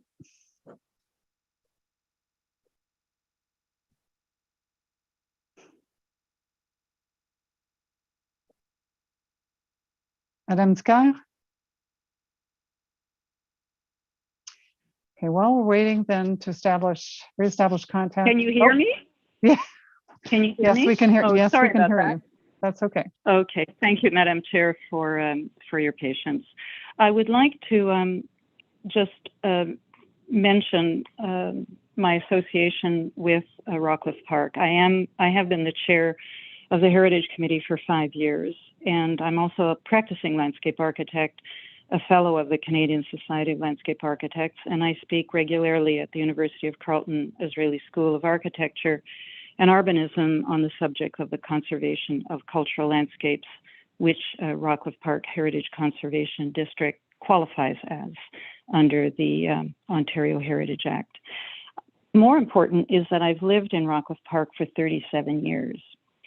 The reason that's germane to this conversation is because I was actually part of all of the committees and all of the groups that worked with the City of Ottawa on formulating the former document that regulated Rockcliffe Park when it was a village. And I was also part and parcel of those small number of people who participated in the crafting of the Rockcliffe Park Heritage Conservation District Plan. With respect to severance, I think this is rather, you've described it as a rabbit hole. And I think, Madam Chair, it actually maybe can be perceived by some. Ms. Yes. Zagat, I think you must have misunderstood me, because I didn't mean the rabbit hole perhaps. the rabbit hole was the difference between the applicability of municipal bylaws within a minor variance application context versus the consent context. Oh, I see. Thank you. Thank you for that clarification. So indeed, in the event of a conflict, to the extent of the conflict, the heritage plan does prevail.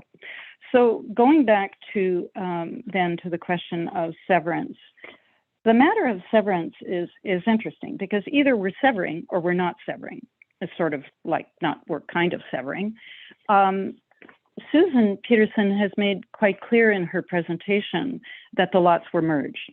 So 138 is perceived, read, understood, and graded as a 136-138 joint lot. So when we talk about severance, and when we talked about severance in the formulation of the plan, we, the persons, the residents, who were also trying to ensure that the plan would express our aspirations and our concerns, asked the planners to ensure that the wording would cover not up the carving up of an individual lot, because we didn't want to see any of that, but we also wanted to guard against exactly this situation. So we posed the question, how would you word it if you had two lots that are joined and that together form the greater part, where the whole is greater than the sum of its parts? And that is rather fundamental to Rockcliffe Park. And the language that we were given was existing larger lots with grade 1 buildings shall be preserved. So 136 Acacia is an existing larger lot with a grade 1 house. And it's a larger lot because of its merger with 138. So this is a matter of severing. And this is where our plan is quite unequivocal in saying that existing larger lots with grade 1 buildings shall be preserved. It doesn't say shall be severed. And so this is, I think, rather key to understanding the orientations of the plan, the way it was written. Of course, everyone could say, well, it could have been written another way. It could have been written, yes, perhaps it could have been written a million other ways. But that was the request, and that was what we were given. So at this juncture, the only other comment that I'd like to say is that the Heritage Committee strongly supports the position of the Rockcliffe Park Residents Association as presented to you by Susan Peterson and Michelle Heyman. And I must say to you that that their position was very carefully reviewed by members of my committee and members of the Rockcliffe Park Residents Association. And I have a retired federal judge that sits on my committee, and I drill him and quiz him quite strongly on these kinds of matters. So I understand that purchasers have perhaps aspirations, but my job here in speaking with you today is only to represent the Rockcliffe Park Heritage Conservation District Plan and to give you some insight as to where it came from and where this matter of severance is rather of key importance. In fact, I would say, Madam Chair, that the decision that the Committee of Adjustment will make on this today is of pivotal importance. And the final thing that I'd like to mention is what was mentioned earlier. And I am quite surprised that the creation of a lot through severance would be submitted without a plan for development of the lot. I've heard a lot of, oh yeah, we think it could, this guideline could apply, that guideline could apply. I don't think that development, a plan for development, works with a wing and a prayer. I think that if this is a serious... All right, so Mr. Kite, I'm going to give you a minute to wrap up, because to be honest with you, that there's nothing that compels us to force any applicant to provide us with that information unless they're applying for a minor variance, and only if it's for beyond lot area and lot frontage. So there's some criteria that is applied to when that information can be made available. And what I was referring to when I had the discussion with Mr. Chown about condition number 9 was because it was a development feasibility issue rather than a design or a zoning bylaw standard issue. It was more about just the overall development feasibility. So I'm going to give you a minute to wrap up. Comment. Yeah, that is a fair comment and a fair observation, if I may use that language, Madam Chair. The only thing is that the Rockcliffe Park Heritage Conservation District Plan has a very elaborate, extensive framework for the development of property, including continuous landscape, continuous siting, how setbacks are determined, setbacks in relation to existing buildings on the streetscape, and so on and so forth. So there would be a rigorous outline.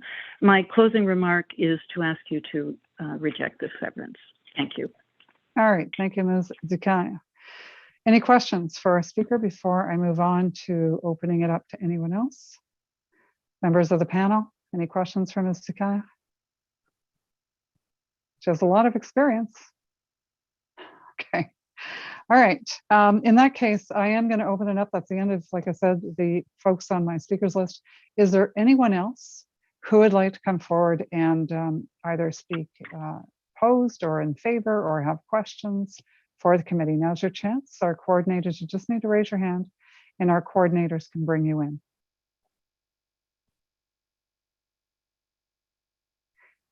I'm not seeing any. So from this moment on, then, folks, I'm closing the public portion. So the rest of the discussion will be deliberation amongst the panel members, and we will give the applicant's agents just a few minutes to also speak after we've had a chance to get our clarifications, which is typical, and then we'll move to a decision. So based on that process, committee members, have you any further questions that you would like to ask at this point? Do you need any more information on any of the elements that we've talked about, or any new ones that you may have thought of?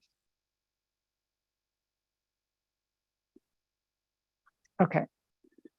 If that's the case, anything, so we've talked about the conditions, nothing there. In that case, I'm going to give the floor back to Ms. Soar and Mr. Chown to provide their closing perspective on the discussion. And then we'll go to deliberation. We'll go to a decision at that point. Madam Chair, I hesitate to do this. This has been a very informative and healthy discussion this evening about the merits of the application. There appear to be two questions that may be causing some hesitation on the part of the committee to approve the application that's before you this evening. One is, are we dealing with one lot, or are we dealing with two lots that have merged on title? And therefore, is it considered one large lot with a grade one as a grade 1 property? Or can we accept the advice you have from planning staff and the heritage planners that it's been evaluated as two properties, one of which is a grade 1 and one of which is a grade 2? I think there may be, I don't know if there's concern in the minds of the members, but obviously that is an issue for the members of the public and the members of the Rockcliffe Park Residents Association who spoke this evening. So it might be worthwhile setting the application down so that we can provide additional information to you on that question. And secondly, Madam Chair, to the concerns that you have raised with respect to condition 9 and the timing to do that geotechnical evaluation, if it would assist the committee, I would suggest adjourning the application so that we can do that work and satisfy you that the vacant parcel is buildable. I hesitate to do that because I don't have instructions from my client, but I sense that there's these lingering issues which it would benefit the committee if we were to attempt to address those and then bring the applications back. So how much time would you need, Mr. Chown, to do that? I was going to suggest 4 weeks to adjourn this to the March the 1st meeting that you have, but I will not be available on the 1st, so I'm going to suggest March the 15th. All right. And my client might be shooting me. I don't know.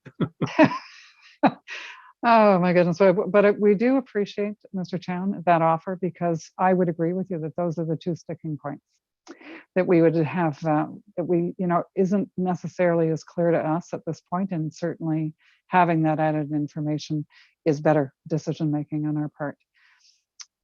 With that then, committee members, any concerns about an adjournment to March 15th on this? Member White. Thank you, Madam Chair. I don't have a problem with the concept of adjourning to deal with those two issues.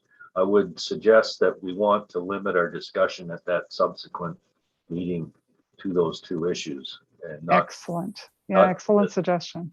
Not revisit the evidence that's been already submitted to us. Exactly. So we would come back. We would want a focused planning report. We're going to rely on what we've had to date. We would ask to have that additional information provided to us, and then any elements that we speak to would be on those to confirm them, and then we can make our decision. So very good point, Member White. Very glad you raised that. All right. So in that case, I think we're looking for a decision on an adjournment to March 15th. Mr. Belmar, can you just confirm no issues with regards to the agenda for that evening? No issues, Madam Chair. All right, perfect. In that case, is there anyone who has had a chance to speak tonight who has any objection to that adjournment? All right, I'm not seeing anyone objecting to that, so I think everybody agrees that that additional information will be helpful for everyone. The one I think I would add, if I could, to the list would be essentially this notion, just need to understand the priority of the varying provisions. So just with maybe kind of a hierarchy of which plans and which policies sort of take precedence over others, so that we can see that. So if somebody could prepare that as a graphic for us, that would be greatly appreciated as well. So I don't know if you, Ms. Cordova, could do that for us, perhaps. So, Madam Chair, if I may, yes. that issue is being hotly debated in front of the Ontario Land Tribunal as we speak. So you're not going to get a definitive answer. You're dashing all my hopes, unfortunately. Okay, well, in that case, though, if somebody, I don't know whether or not there is sort of the understanding the way it is today, and notwithstanding the debate that might be going on, I wouldn't mind getting a bit of a framework for that also brought forward. So Ms. Closero, then, don't know if Mr. Mark has any advice that he could provide in getting that information to us. Maybe he's more familiar with, or is familiar with what's going on at the the Ontario Land Tribunal and see what you can do in terms of providing us information on that. That's all we can. We're all there, we Madam can hope Chair. for.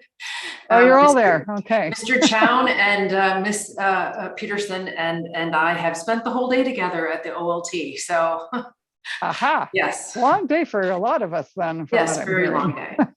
Can I, With that, then I'm going to close this down then, or I need to go to a Madam Chair, decision. I've got one, I think, simple question to put to you, because Ms. I'm. Peterson, the public portion is really closed at this point. Okay, I just So- wondered who it was supposed to prepare these reports. I mean, it's not clear. Well, staff has the direction to do that, Okay, so all right. they know to do that. Thank you. All right. So with that, members of the panel, all those in favor of an adjournment to March 15th? All right, for the record, the decision is unanimous, and we will see you folks back in 4 weeks, and maybe there'll be more clarity from the OLT by that point. We'll do our best, Madam Chair. Thank you. All right. Well, thank you, everybody, for your involvement. We do appreciate getting a lot of the comments we got. It's always great to have those perspectives as we're making decisions, but I'm sure we'll have a chance to chat again. So thank you and have a good evening. And we're going to move on with the next portion of our agenda. Thank you. All right, so that brings us to applications that are somewhere between fast track and a long presentation. And that would be starting with number 4, which is for 84 St. Clair Avenue. Looking for Mr. Segreto.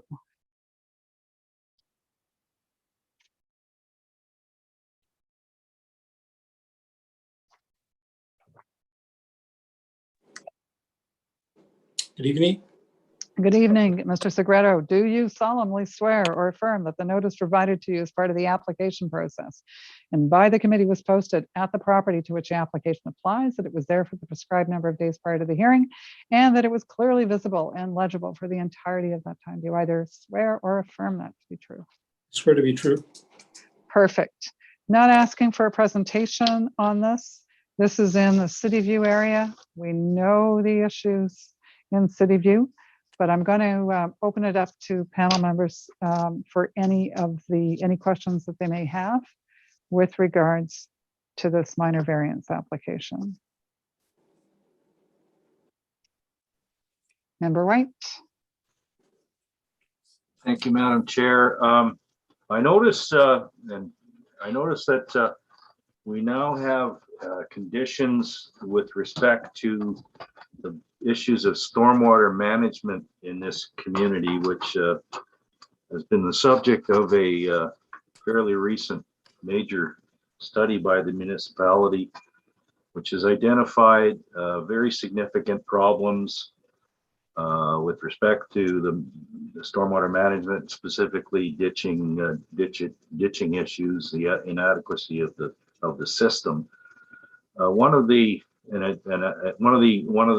major findings of that study, as we were advised in a briefing that we received a couple of months ago, one of the major concerns and reasons why the problems of stormwater management have surfaced in this area is the fact that infill development intensification that has been ongoing, particularly in the last 10 years at a much higher rate than previously, and the creation of the doubling of residential development on existing lots in the community.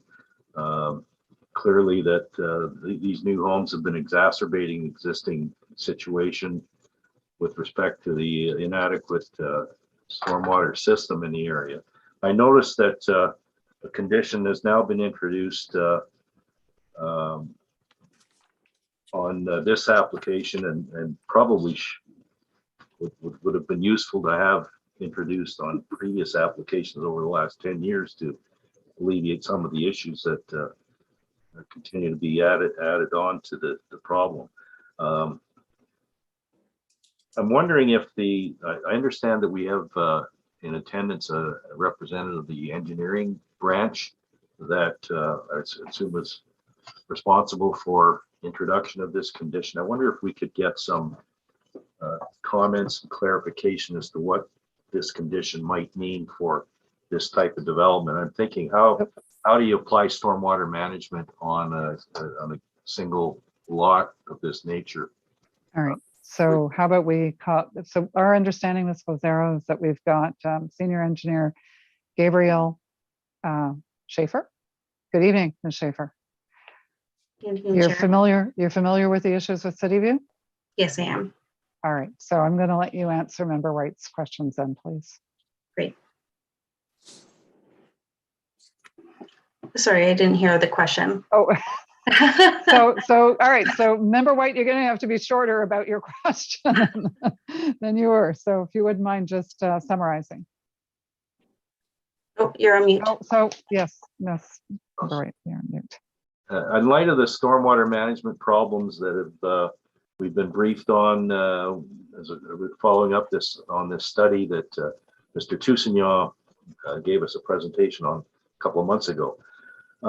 There's this introduction of this stormwater management condition to this recommended condition to any approval that might be granted by the committee here.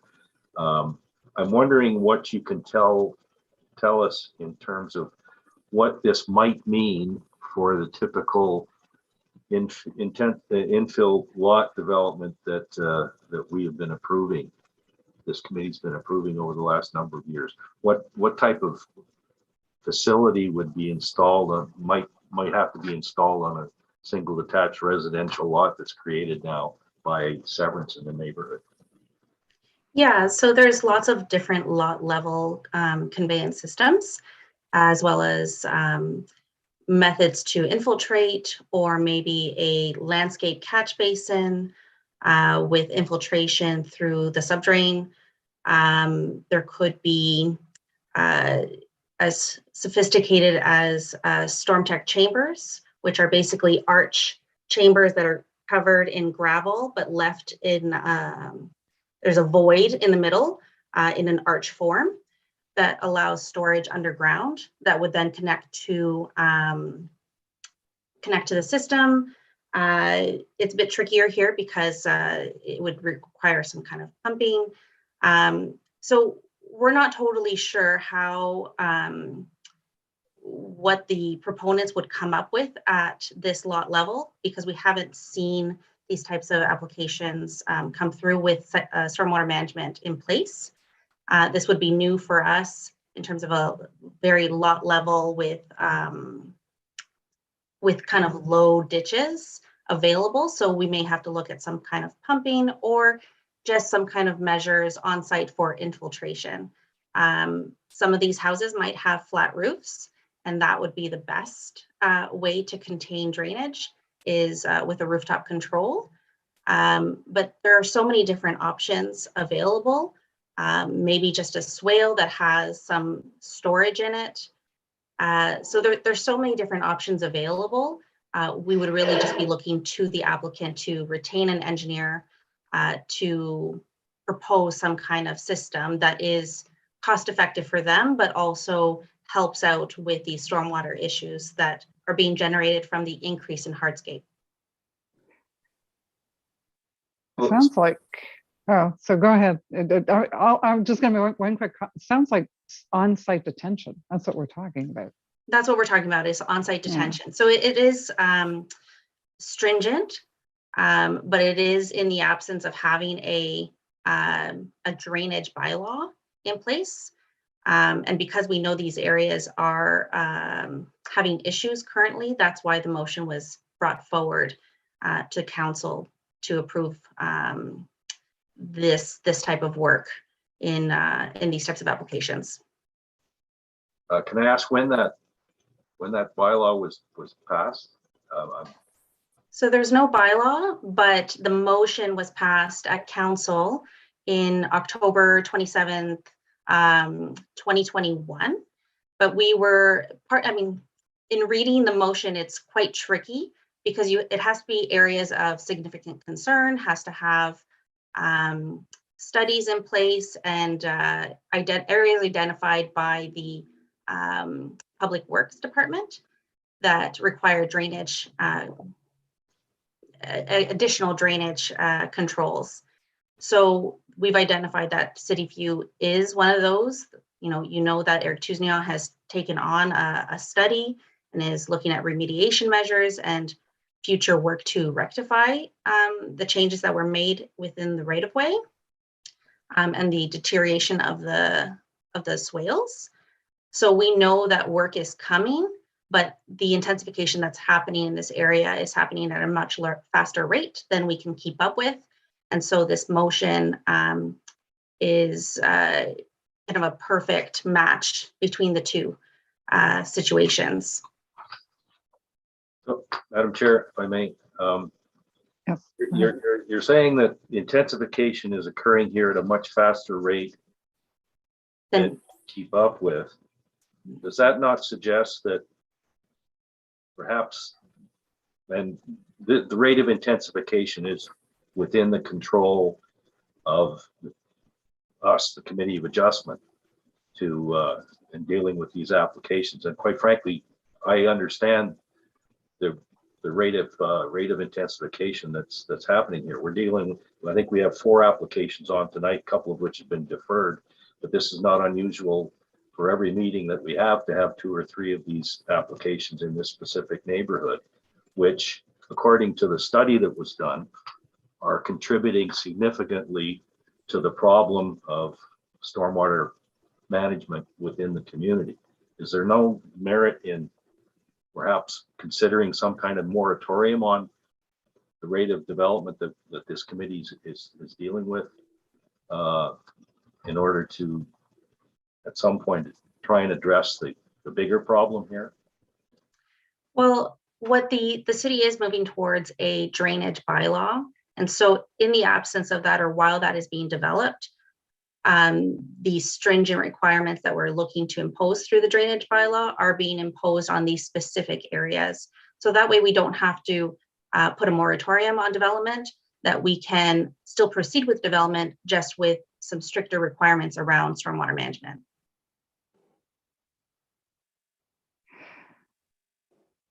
Sorry, you're on mute. So, yeah. So the any intensification, any new lots that are subsequently created now, and this is brand new. I mean, we've got a lot of development that's already taken place without these kinds of controls.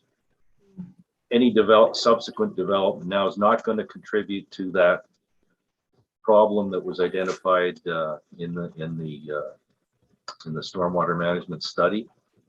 Yeah, that's the intention of this condition, is that all post-development flows be throttled down to the pre-development flows.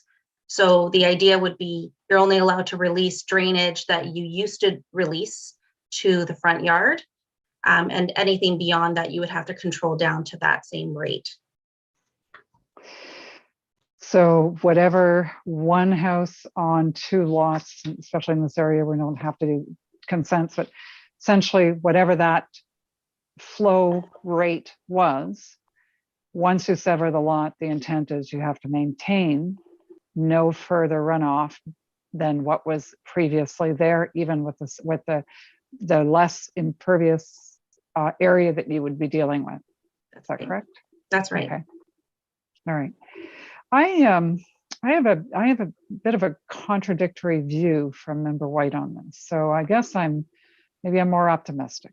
So I'm hoping that with every one of these lots that are created, that in fact we may be addressing some of the issues. Now, it's really unfortunate for all the years that we have been, and I agree with Member White on this, for all the years that we've been approving intensification in the area to be in keeping with the official plan, to be in keeping with, essentially the direction.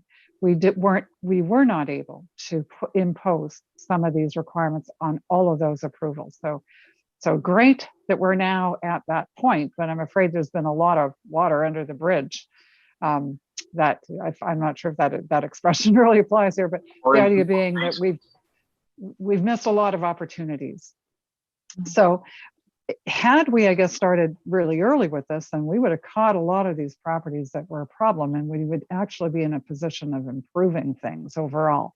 There's still downstream problems and that kind of thing. And my real hope is that the city's keeping an eye on those things. So as you work through trying to improve each one of these lot level solutions, if, pay attention, I guess, be mindful that there may be other issues elsewhere that this one-off creation of lot level detention is still never going to address. So that's sort of my one. So great. I'm optimistic, a little worried that we're still going to have some missing pieces. And I guess the other thing that I have in terms of a comment on this has to do with, to be honest with you, I think it just popped out of my head because I was thinking about that. Where was I going? Yes, I know. So the other concern I have is, great that we have all this done at the time of getting the lot created and clearing the conditions and all that thing. So can you tell me then that we have the tools today that if that landowner 2 years from now decides that they want to have grass all the way to the road portion, that somebody can come and knock on their door and say, sorry, you're going to have to put that back the way it was? Yes, so that's where we do have some bylaws that have weight to enforce the ditch alteration policy. And so that would be the site alteration bylaw and I believe the use and care of roads bylaw. And so our inspectors can go out there and say, we have a building permit here that shows, you have to have a ditch here, and no, it's no longer here, so you need to put it back. So we have that ability now, and that update happened in July 2022. So that is also fairly recent. And I just want to clarify, you were saying that these measures would be an improvement. I would say it's more of a status quo, because we're keeping things at the same level as it is now from that lot. I see what you're saying. I see what you're saying is just by detention doesn't make the existing situation necessarily better. It just doesn't make it worse. Right. And so that's where Eric Tuzniaw's study is going to improve the system, but over time. Member White. If I could just quickly, has there been progress on that remediation program? Mr. Tuzniaw indicated to us that there was this is basically a $775 million project, $860,000 per year for 9 years. Has there been any progress in terms of budgeting and developing the program to initiate that remediation plan? My understanding is that they're at the stage where they're going to go towards a detailed design, so they understand what the proposed works will be. I do not believe there's been any change to the budget. That's funny. Well, that's going to have to happen because you can't go through detailed design without actually getting to, Class A estimates at some point and be revising your budget. So, right. What I'm saying is that the details of design has not started, but they're gearing up for it. And do you have an ETA on that? Is it on the work plan for this calendar year? I do not have an ETA on that. All right. Thank you. We do appreciate your being here. We don't mean to grill you. It's been a hot issue. Understood. So is there any other questions then on any parts of the application at this point? All right. So I had speakers list. It's not funny. What did I do with it now? I don't think there were any speakers for this registered, although I do see Ms. Pratt and Ms. Wilson. Do either of you ladies would like to speak? You weren't on my list, that I know. I would like to speak, and we had asked to be on the list, so I guess they missed us. It's Nancy Wilson, and I just wanted to say that we want to commend the developer for providing the association with the advance notice and request for comments on this application. The other thing that we wanted to note is that the city planners reports, we got them yesterday afternoon. So we'd already sent our comments in before we even got those. So it would be really nice if we could get those at least by Friday so that we can Oh, my goodness, on Ms. comments Wilson, on- I mean, I think we could all agree with you wholeheartedly with that one. Yeah, yeah, it would be nice. I mean, even Friday, we have to work over the weekend to do it, but to get it in by Monday at noon, and we haven't been getting our things into you on time because we've been waiting for the planner's report. So anyway, we just wanted to say that we don't, well, the normal, we can't, we oppose any application that does not meet the requirements of the existing bylaw.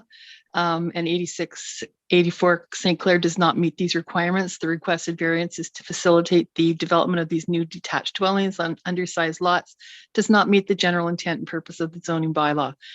The infrastructure is, like you said, it's a hot topic. We agree with Member White that, and we've been asking this for a long time, is for a moratorium in City View until they get this straightened out. They did have a study 10 years ago, I think it was, and nothing was done with it. So we're just worried that they're doing this study again and nothing's going to happen.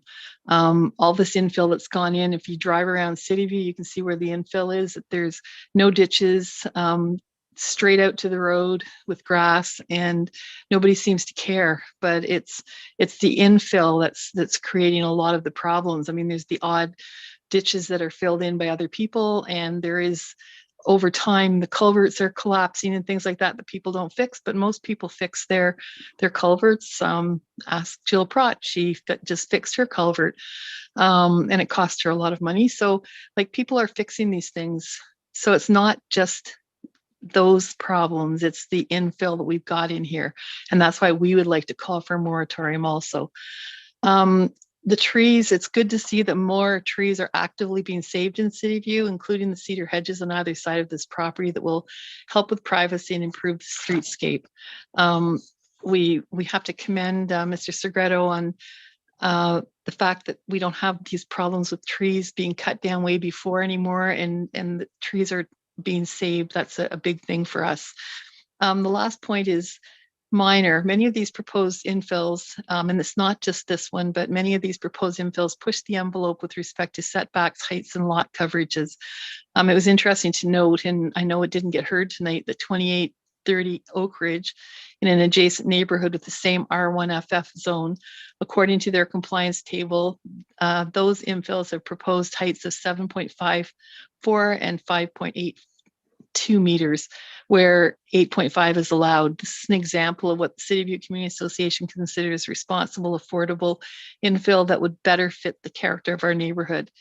It should also be noted that the setbacks, heights, lot coverages, et cetera, listed in the R1FF bylaw relate to the property with minimum lot frontages of 19.5 meters and minimum lot areas of 600 meters squared.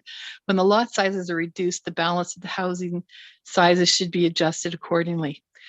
Thank you, Madam Chair, and to the members for listening to us, and that's it. Thank you. All right, thank you, Ms. Wilson. Ms. Pratt, and then I'll get the members to ask their questions if they have any. Yes, I had nothing further to add. Thanks. Oh, all right. Thank you, Ms. Pratt. Any questions then for Ms. Wilson or Ms. Pratt? Okay. In that case, let's see here. And I did find my list. Goodness gracious, here it is. And there is no one else. So is there anyone in the audience who would like to speak either for or against this application? This is at 84 St. Clair Avenue. All right, I'm not seeing anybody come forward. Okay, so we do have a condition that we're applying to minor variances now. Oh, Ms. Markovich, go ahead, please. Yes, thank you, Madam Chair. I actually wondered if I could potentially ask a question of Mr. Segreto. I'm just thinking of what the engineering department has shared with us around it's up to the applicant to retain an engineer to create a solution. And I was just wondering what sorts of conversations you might have been having at this point around that, or if that's something that you could maybe speak to here. You're asking me that question? Yes, Mr. Segreto. Okay. Well, obviously, now that we have this new condition here, the engineer that we normally use is pretty familiar with this area. Mr. Tony Mack, engineering, he's the civil engineer. And I'm sure that he'll have to come up with some sort of design that will be able to retain some of the overflow on the property. This is something similar that he's done on other projects for us. And he'll probably be our number one guy that will be looking into this. And then he'll respond to the city's buildings branch with all these details that will allow us to at least self-contain some of this additional drainage on our property. So he Mr. would be, Segreto, has Mr. Mack done any of this for you yet? So this isn't the very, he's done it for us on other project with respect when we're dealing with commercial properties or subdivisions where we need retention ponds and when we have to have stormwater management, as suggested by the engineer with respect to the roofs. There's a lot of times when we go with the flat roofs and then they have a controlled drain on top, which you have ponding on the roof, and that will self-contain some of the additional water that comes onto the property. So he's very familiar with this. He's a professional civil engineer. He'll be able to address all those issues. all right, thank you. Any other questions for anybody before we go to a vote? All right, so members, all those in favor?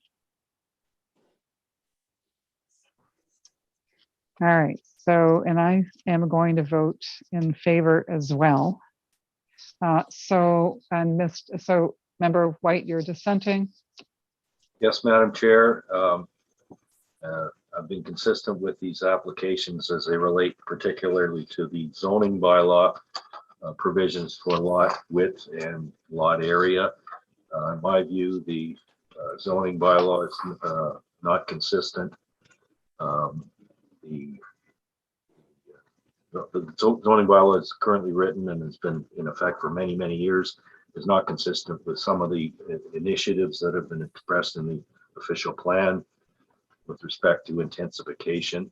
And in my view, it doesn't support the general purpose and intent of the provisions with respect to lot width and lot area. I'm happy to see the addition of this condition with respect to stormwater management, so we're not multiplying the problem that the committee has created through the rapid intensification that's been approved in the last 10 years. However, I am a little bit concerned that the real remediation requirement that needs to be done for the entire community has not been given the highest priority that it probably should be. And I'm looking forward at some point to hearing a little more about that program that will result in the changes to stormwater management in the entire community. All right, thank you, Member White. So, Mr. Billmar, could you, if I could ask you, please, to add maybe as a standing item with in our committee of the whole meetings with planning staff that we get updates on where the stormwater folks are with regards to work in City View. That way we could just get an update, maybe 10, 15 minutes on the agenda, just so that we can get that, track that going forward. All right, Madam Chair. All right, thank you very much. Okay.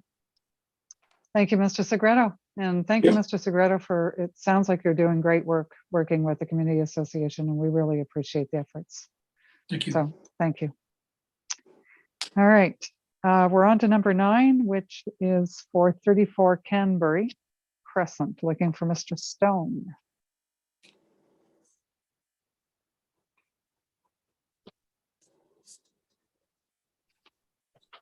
Mr. Stone.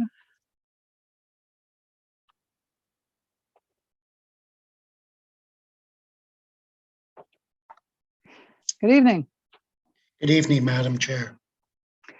So before we start, I have to read something to you and get a response. So do you solemnly swear or affirm that the notice provided to you as part of the application process and by the committee was posted first at the property to which the application applies, that it was there for the prescribed number of days prior to the hearing, and that and that the sign was clearly visible and legible during the entirety of that time. Do you either swear or affirm that to be true? Yes, Madam Chair, I swear that this was true. All right, thank you very much. No presentation required from you. Can we then go straight to questions from the panel members? Anything that you would like to know? I think this one is fairly straightforward too, if I recall on this. Okay. Then I am going to look at my speakers list and see whether or not I have anybody here. Just bear with me. No, nobody on my speakers list. So if panel members don't have any questions, I'm going to go out to the public. Does anyone, if there's anyone tuned in that has an interest in this application, number 9 for 34 Canberry Crescent for a minor variance, and you'd like to address the committee, now's your opportunity. You can speak for or against the application. Okay, seeing no one, we can go to a vote. So members of the panel, all those in favor?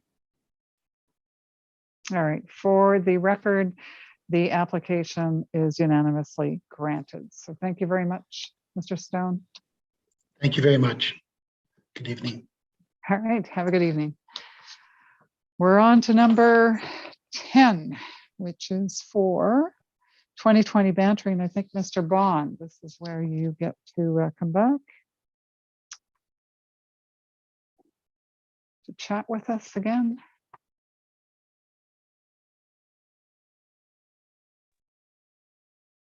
Hi there. Good Hi evening. there. I'm Yep, back. You're back. All right, so before we get going, I need to speak with you about the statutory declaration. Do you solemnly swear or affirm that the notice provided to you as part of the application process and by the committee was posted first at the property to which the application applies, that it was there for the prescribed number of days prior to the hearing, and that it was clearly visible and legible for the entirety of that time? Do you either swear or affirm that? I do so affirm that.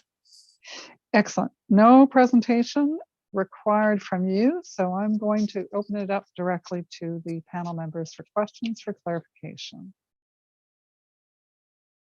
All right, I'm not seeing any come forward. The only one I have for you then is, can you tell me where you're at in the site planning process? Yeah, good question. Very, very close to the end. There was one outstanding comment regarding the construction methodology and design of a garbage enclosure, which we resolved. So to be honest, this is the last hurdle before we proceed to a DAR, and the file is with Melanie Gervais. Okay, all right. So obviously not anticipating any further amendments from that standpoint. All right. Okay, well, this looks good to me. We've read about the improvement to the circulation area for the vehicles, so we understand why we're looking at this amendment. In which case, if there's no further question, let me just go straight to my speakers list. And let's see, what have we got for application number 10? No one, don't have anybody listed. So is there anyone in the audience who would like to come forward and speak either for or against application item number 10, which is for 2020 Bantry Street, and it's for a minor variance? It's actually a very straightforward, simple application in an industrial park. Not seeing anybody come forward. So with that then, members of the panel, I think we can go to a decision. All those in favor of minor variance? Okay, so for the record, the application is unanimously granted. Thank you very much, Mr. Bond. Thank you. I don't think we see you again tonight, no? I'm done. You're done, okay. Well, thank you for hanging in there. It's getting late already. No problem. Thanks again. All right, bye now. Okay, we have application number 12 and 13. Mr. Segreto, you're back, I believe. On this, it's for 36 Oak Ridge Boulevard.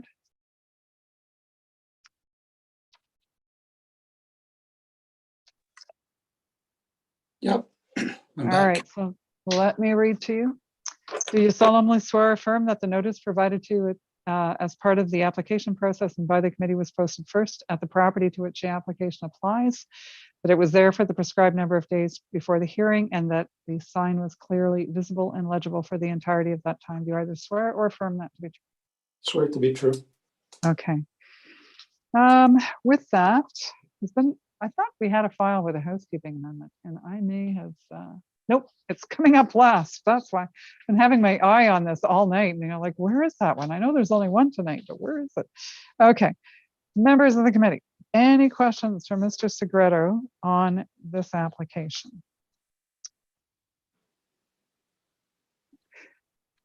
All right, so Mr. Segreto, there are quite a number of conditions for this one. And I just want to make sure. Okay, so you've seen them. There's again the one on the stormwater management brief, that kind of thing.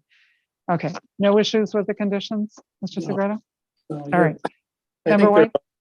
The standard ones. Madam Chair, I just want to confirm, I'm not sure if I missed it, but did you do the oath for this address as well? Yes, I did. Perfect, thank you. Okay. It's a good thing though that you check up on me. I got to tell you, it's quite possible I could miss. So, Member White, go ahead, please. Thank you, Madam Chair. Apologize, my video is breaking up, but I think my audio is still working. Question of staff, again, with respect to stormwater management in the community. In the report, there is a suggestion that under the use of, it talks about the use of care of roads bylaw under site alteration bylaw. The policy update clearly outlines that the only options for legal ditch alteration are either by local improvement, which I know has been rejected by the community on the basis of cost, or development agreement process.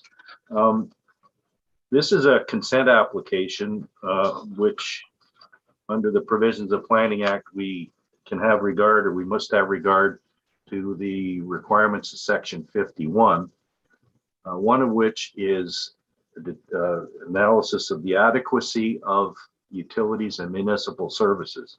I think it's fair to say that the results of that study on the stormwater management clearly indicates that municipal services are not necessarily adequate in this community to accommodate the rate of intensification that is being approved.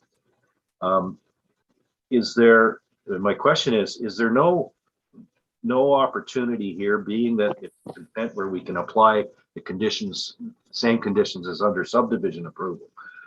Can we not apply a condition that would impose a cost on a lot created based on the cost of the remediation that's required in the community for ditch improvements and other stormwater infrastructure upgrades? Is there no reason why? Is there a reason why we can't apply some sort of a cost to development of this nature with an appropriate condition? Through you, Madam. Sorry. Go ahead, Ms. Lazaro. You've got the answer. That's great. Well, no, I was actually going to ask for some more clarification on what you're looking for. So, can I just interject just for a minute, Member White? Is this back to the discussion about a possible levy or securities? Yes, it's basically a security to apply to the lots that are created based on the cost of infrastructure improvements that are required to be done in the community in order to accommodate development. If this is a plan on a plan of subdivision, the developer has to go in, put all of the stormwater management facilities and pipes and all that sort of thing at his cost, and the city assumes the infrastructure after the development takes place. Is it not? And being that we are governed by that provision in the Planning Act, same as a subdivision, why can we not apply a cost for contribution to the remediation that's required for the stormwater facilities in this neighborhood based on a lot by lot basis? Yes, I think what you're getting at is maybe development charges. I was And- going to say that. I Yeah. agree. And that's the kind of what was going through my head as well, is isn't that the right places to identify that? in Like development charges? charges, it's charges associated with the pressure that's put on by development on existing infrastructure. But doesn't the development charges bylaw allow to identify areas like that and to add them? Yeah, that would be a special area development charges bylaw, or sorry, development charges. And so we have specific areas that are identified for that, and this is not one of them. So what we do is we ensure that at the building permit stage, require that the ditch be put in, that the system be updated. As each new development comes in, we would update the fronting system, in this case, the ditch. So that's how we would ensure improvements. And that would be at the cost of the property owner. That's right. But in this case, you're constrained by the fact that there has to be a lot of work done to the whole system. For example, you can't just dig a ditch in front of one house when the drainage pattern affects the whole neighborhood. That doesn't work. Can you not apply a charge that basically cash in the bank that will be used by the municipality to improve that ditch when it actually gets around to doing the work on that particular street? Other than the special area development charges, I don't know of another mechanism to do that. So we either require it as part of the building permit or not at all. And so we would definitely look at the individual circumstance to see if there is a way to connect, to see if there's some works that, some slight downstream works that might need to be done, but improvements can be made right in front of the proposed development at the very least. And we can talk to maintenance and asset management to see if some slight improvements can be made to make that connection happen earlier. But it's all on a case-by-case basis.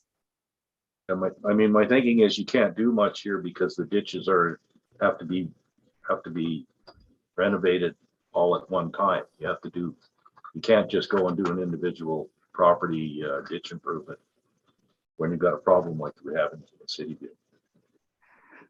So remember, I appreciate the direction you're going in. So it's all about trying to create a reserve in order to be able to do these things. So we know from previous studies that they did, the one that Ms. Wilson was referring to before, where they did it maybe 10, 12 years ago. They did come up with a solution. They came up with a solution to put local improvement fees in place, and there has to be a vote, and there has to be a certain percentage of people within the neighborhood that approve moving forward with the local improvement. And in their case, it failed. Yeah, I'm not go forward. I'm not suggesting that the community should be. What I'm suggesting is development should pay for what pressure it's putting on the system. This is development, and it's. I agree. So what are the mechanisms that are open to us in that case? And I think that's one that deserves really some research and some analysis. I don't know that the answer is really all that easy. So even if we do find different ways to do it, then we probably need to compare which ones would be the most effective, and then pick on that basis, and then determine whether or not we actually have to put any bylaws in place to give us the authority. These are all things that I think are worth exploring, and I agree with you on that. So I would be looking for, how do we get that done? And I'm not necessarily looking to sort of put this all on Ms. Glazero and Ms. Schaefer. So Mr. Belmar, is there a way that we could get a memo to legal services and ask them to outline those options for us? Yes, Madam Chair, we'll organize that. All right, so we just want to be clear. So what we're looking for is a way to impose upon the applicant, owner, developer. Actually, that's very important. So is it the applicant? Like, is it if it's on the developer, then we can say, figure out a way to impose it at building permit time. If it's really on the applicant or the agent at the time of an approval like this, then that may be Like there may be different mechanisms depending on where in the process that you want to collect those funds. So what we need is to have pretty much a good overview of all of that, Mr. Belmar. So I'm not sure, maybe what you can do is put together maybe a memo that summarizes what we're looking for. And then I would suggest you actually maybe provide it to Member White for a quick review, just to make sure that it captures, because I think Member White's done a lot of thinking about this. So I would think that might be a good, for Member White to be involved in the review of that memo before we send it out would be a good idea if we could do that. Mr. White, does that work for you? Thank you, Madam Chair. Yeah, that's fine. I'm just looking for a way that the cost of improving the drainage system in this community can be imposed upon the development that takes place that's putting the pressure on it. But obviously, we can't retroactively do anything with the multiple lots that have already been created, but any new development, some way to have it pay its share of the costs associated with that, those improvements that are required. I wonder if in some of the ones that we've already approved, whether or not there'd be a way to capture some funds from those properties if in the event there was an application to put in new structures on the property. And I'm thinking, like, I'm thinking way out there, I don't know, whether it's an addition, whether it's a shed that requires a building permit, whether it's a pool, whether it's anything that would contribute to the further reduction of impervious lands on the property. Would it be possible to trigger in the entire area some way to get a fee, levy, I don't know, whatever you want to call it, because that in itself also continues. So if you do that, if you further develop the lot by putting some of these structures on, how does that impact then on the study that was done that's part of these conditions? So great, you do what, based on the house going on the property, that's great. Now you're introducing other things on the property. How does that affect the detention of the flows to ensure that they don't exceed? I don't know. These are all things we should probably be thinking about, right? On different ways that we can, anyway, I'm just thinking out loud, folks. Any other questions? No other questions from anybody on either the consent application or the minor variance, if that minor variance sets, because we've got a few. I think did I go out already? No, I didn't. I don't believe I did. So I have a speakers list, but I don't believe I have anybody for this, for 12 and 13. Let me just check. No, so I don't have anybody, and I believe Ms. Pratt and Ms. Wilson have left. Can the coordinators confirm that they have left? Yes, they seem to have left, Madam Chair. All right, thank you very much. In that case, I'll make a general call out. Is there anyone in the audience who would like to speak either for or against either the consent application or the minor variance?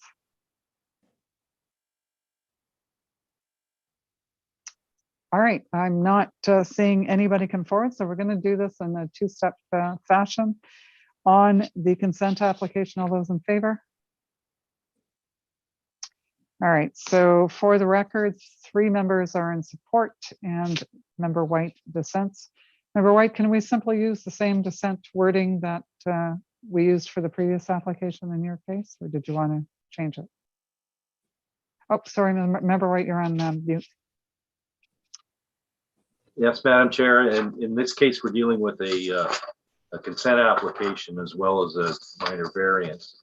On the consent, I'm concerned that the proposal is not consistent with section 5124, I think it's 5124 of the Planning Act with respect to the adequacy of services.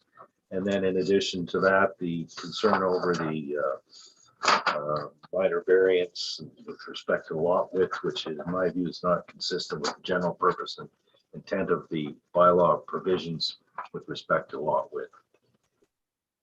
All right, thank you. On to the minor variance vote. All those in favor? All right, again, 3 members in favor of the application. So again, granted. And Member White, you're dissenting? Yes. All right. And for the same reasons? That's right, Madam Chair. I just outlined my concerns with respect to the minor variance, not consistent with the general purpose and intent of the lot width provisions of the bylaw. Okay, very good. All right, thank you, Mr. Segreto. I think that's it. I think we're done. Thank you so much. All right, thank you as well. Okay, so we have application this number 14, 153 Grandview. I believe it's our last application of the evening. You're looking for Mr. Yelkotsi.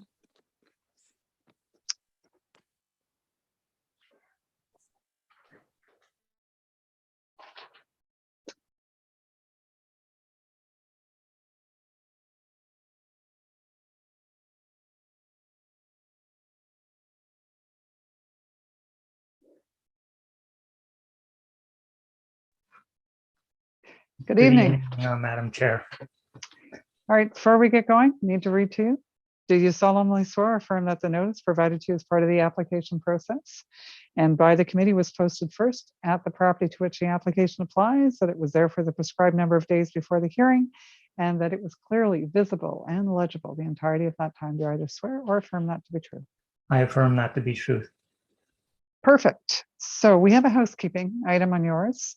So I'm just going to read this to you, and then if you can confirm it, then we'll make sure. So I'm reading it into the record, you're confirming, and then we'll be able to make the change. So what I have is that in the notice with regards to the subject, I believe, the description, the lands, and we're striking to be severed, shown as part 3 on draft, we're adding 4R plan filed with the application. Striking have frontage of 2.29 meters on Grandview Road and an area of 304 square meters. This property will contain 1 new dwelling unit. We're adding in its place will be conveyed to part 1 to facilitate the construction of a new detached dwelling. The resulting lot will have 23.63 meters of frontage on Grandview Road, an area of 1,672 square meters. And the rest remains as is and will be known municipally as 155 Grandview Road. Is that correct? Correct. Okay, perfect. And we also have a last minute condition that came up. And when we get to it, then coordinators, I'll ask you to put it on the, ask you to put it on the screen so we can read it also into the record as part of any approval when we get to that part. So, okay, no presentation required. Going to a presentation, or sorry, going to questions from the panel members at this point. It's getting late, Mr. Yelkotsi. Sometimes it's a long wait, but it can get it can be beneficial. Okay. It wears us down as we go. Okay, I'm just checking my own notes to see whether or not I have any questions. There are a number of conditions. In fact, I don't. How many conditions do we have? Is this one with is it 7 conditions or more? Yeah. Yeah, so demolition, servicing, grading and drainage. Okay, so you have 7 conditions. Some of them are pretty standard, I think. We've, Madam Chair, we've reviewed the conditions with our lawyer as well, and we're in agreement with the conditions. There's no problem there. All right, thank you very much. That's good. So if there's no questions from the panel on this, I'm going to go to my speakers list. And what have we got? So for 14, nope, I don't have, other than Mr. Dillon. I don't have anybody else.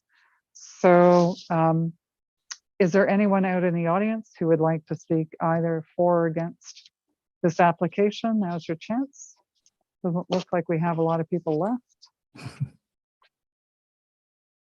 All right. Okay, folks, I think we can go to a vote then on this.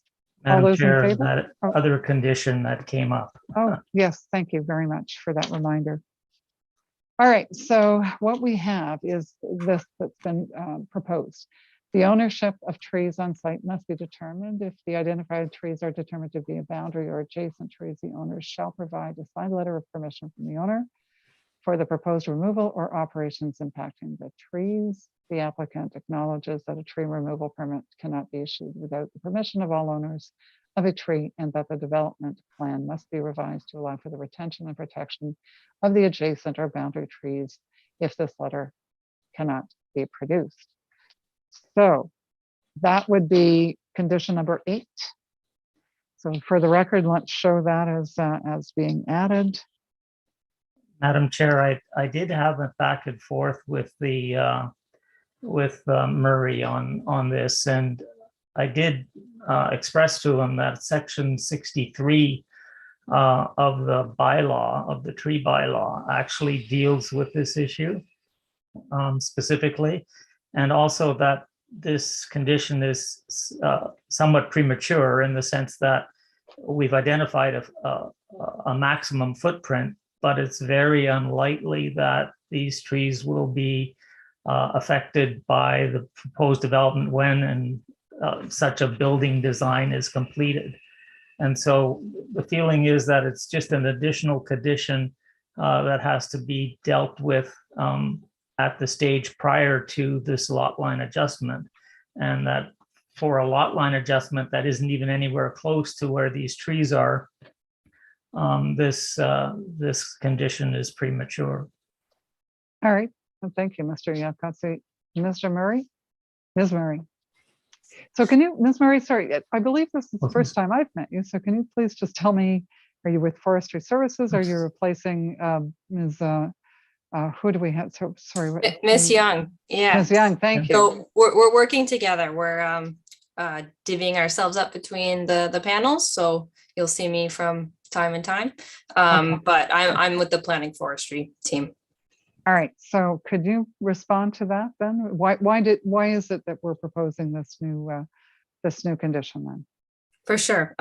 So through you, Madam Chair, the reason for conditioning confirmation of ownership at the consent application stage is to avoid any future civil disputes or bylaw infractions, ensuring plans can be designed without tree consequences. So adverse impacts of not dealing with this now mean boundary on trees could be cut down. A tree concern will not prevent the issuance of a building permit, which is why I'm bringing it up in advance. All right. Okay, this seems reasonable to me. Any thoughts from the panel members?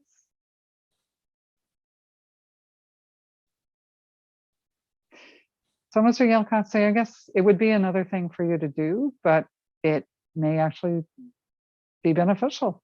If you get that approval, you've got it. Won't be any issues at building permit time. Yeah, I guess, Madam Chair, through you, the difficulty I've run into in the past has been that the clients are looking to get their lot line adjustment done. And there's currently no there's no building plans yet for either of the properties. My clients, as you're aware, are highly concerned about trees, because that's one of the only reasons I do these kinds of things. The trees we're talking about are on the east side of the property, on the property line. In all likelihood, there's not going to be an issue about any, well, I don't know how we can satisfy that condition from the perspective of, without a building plan, we have to start to talk to neighbors about cutting down trees that we don't really ever intend to cut down. So let me ask you this then. Why the lot line adjustment now? Why the lot line adjustment? Yeah, so what was the trigger for the lot line adjustment? So the property was purchased. As you're aware, it's two separate lots in an underlying subdivision plan. And the properties are owned jointly by 4 individuals, and they plan, they're 2 couples, and they plan each to build their own home, and they each wanted to have an equal lot to make their application for. So that's why the lot line adjustment at this point in time, so that one of them is planning to proceed sooner than the other, so that this can proceed for them. All right, so I don't know that I'm hearing too much preliminary in there. Mr. White, go ahead. Madam Chair, all we're really doing here is simply moving a property line in the middle of what is already 2 properties. We're just simply moving that dividing line, and to allow the conveyance of the lots that have slightly changed. I'm wondering, like, what are the impacts of that property line movement on trees? It's just a line on a plan. Can we not deal with the issue of trees at the time of building permit application? Which to me seems to make more sense when you're actually doing some development. Yeah, I guess what we're hearing, Ms. Murray, and I don't want to put words in your mouth, so do correct me, but I think what we heard from Ms. Murray is because I guess their experience has been that there can be issues. So it's interesting, you know, sometimes we have different perspectives on this. So from my mind, you know, why are we dealing with a lot line adjustment? Like, I like to understand what the underlying reason for that lot line adjustment is. It's not typically, people don't go out and spend money on something like a lot line adjustment without having a plan for why they're spending that money. So for me, it's not unreasonable to say that there's an expectation that there's going to be development on one or both of the lots. And, you know, people don't typically do these lot line adjustments 10 years in advance. They tend to do them because they plan on proceeding with something. So that's why I'm a little more, I'm sympathetic to sort of the position from forestry that says, you know what, this is a good time to enter into those discussions. But at the same time, we're hearing from Mr. Yelkowski, well, there's no plans for development, which then, you know, kind of makes me wonder why we're bothering with a lot line adjustment at this particular point in time. But Madam Chair, maybe I can help clarify a little bit. We were requested to do a number of studies, and so we did go ahead because some of the studies would have normally been required as a building permit. So I'm going to acquiesce on the condition. It's not the end of the world. I do agree with you in that regard. We did do the same thing previously, so we will go ahead and accept that condition. all right, thank you, Mr. Yelkowski. I think what you're saying is you're not necessarily agreeing 100% with my position on this, but you see that there's a logic to what I said. So I do appreciate that. Not a problem. Okay, if that's the case, then we are going to add it. I believe I've already done the call out for speakers and got no one. Correct? It's getting late, so this is the kind of thing that starts to slip for me. So, and if that's the case, then we are voting with the amendment, with 2 amendments to the notice and amendment to the added condition. Anybody else want to weigh in on the added condition before we vote? Member Hindle? Yeah, I would say in this case, I don't think it's necessary. I would agree with Member White that, you know, we don't know that development is under consideration, and frankly, at this case, based on the application in front of us, it doesn't necessarily matter, in my opinion. So I'm fine with it not being there. I'm not perplexed if it is, but I'm not too perturbed if it's there, but I don't see a need for it in this case. All right, thank you. Ms. Markovich, and now I'm going to ask you to weigh in. Yeah, I would echo, I think, what Member Hindle has just described. All right, so in that case, Mr. Well, then I'm voted, and that's okay. So then, Mr. Yelkowski, would you like to rescind your acceptance of that new condition? I would appreciate that. Yes, Madam Chair. Thank you. I thought you might want to go in that direction, given the comments that you've heard. All right, in which case then, I'm willing to go with majority here. So we are not imposing condition number 8. So back to a vote. That has no amendment other than the notice. So all those in favor? All right. So for the record, the application is unanimously granted. Good luck, Mr. Yelkotze, with this project. Thank you, Madam Chair and panel, and have a good evening.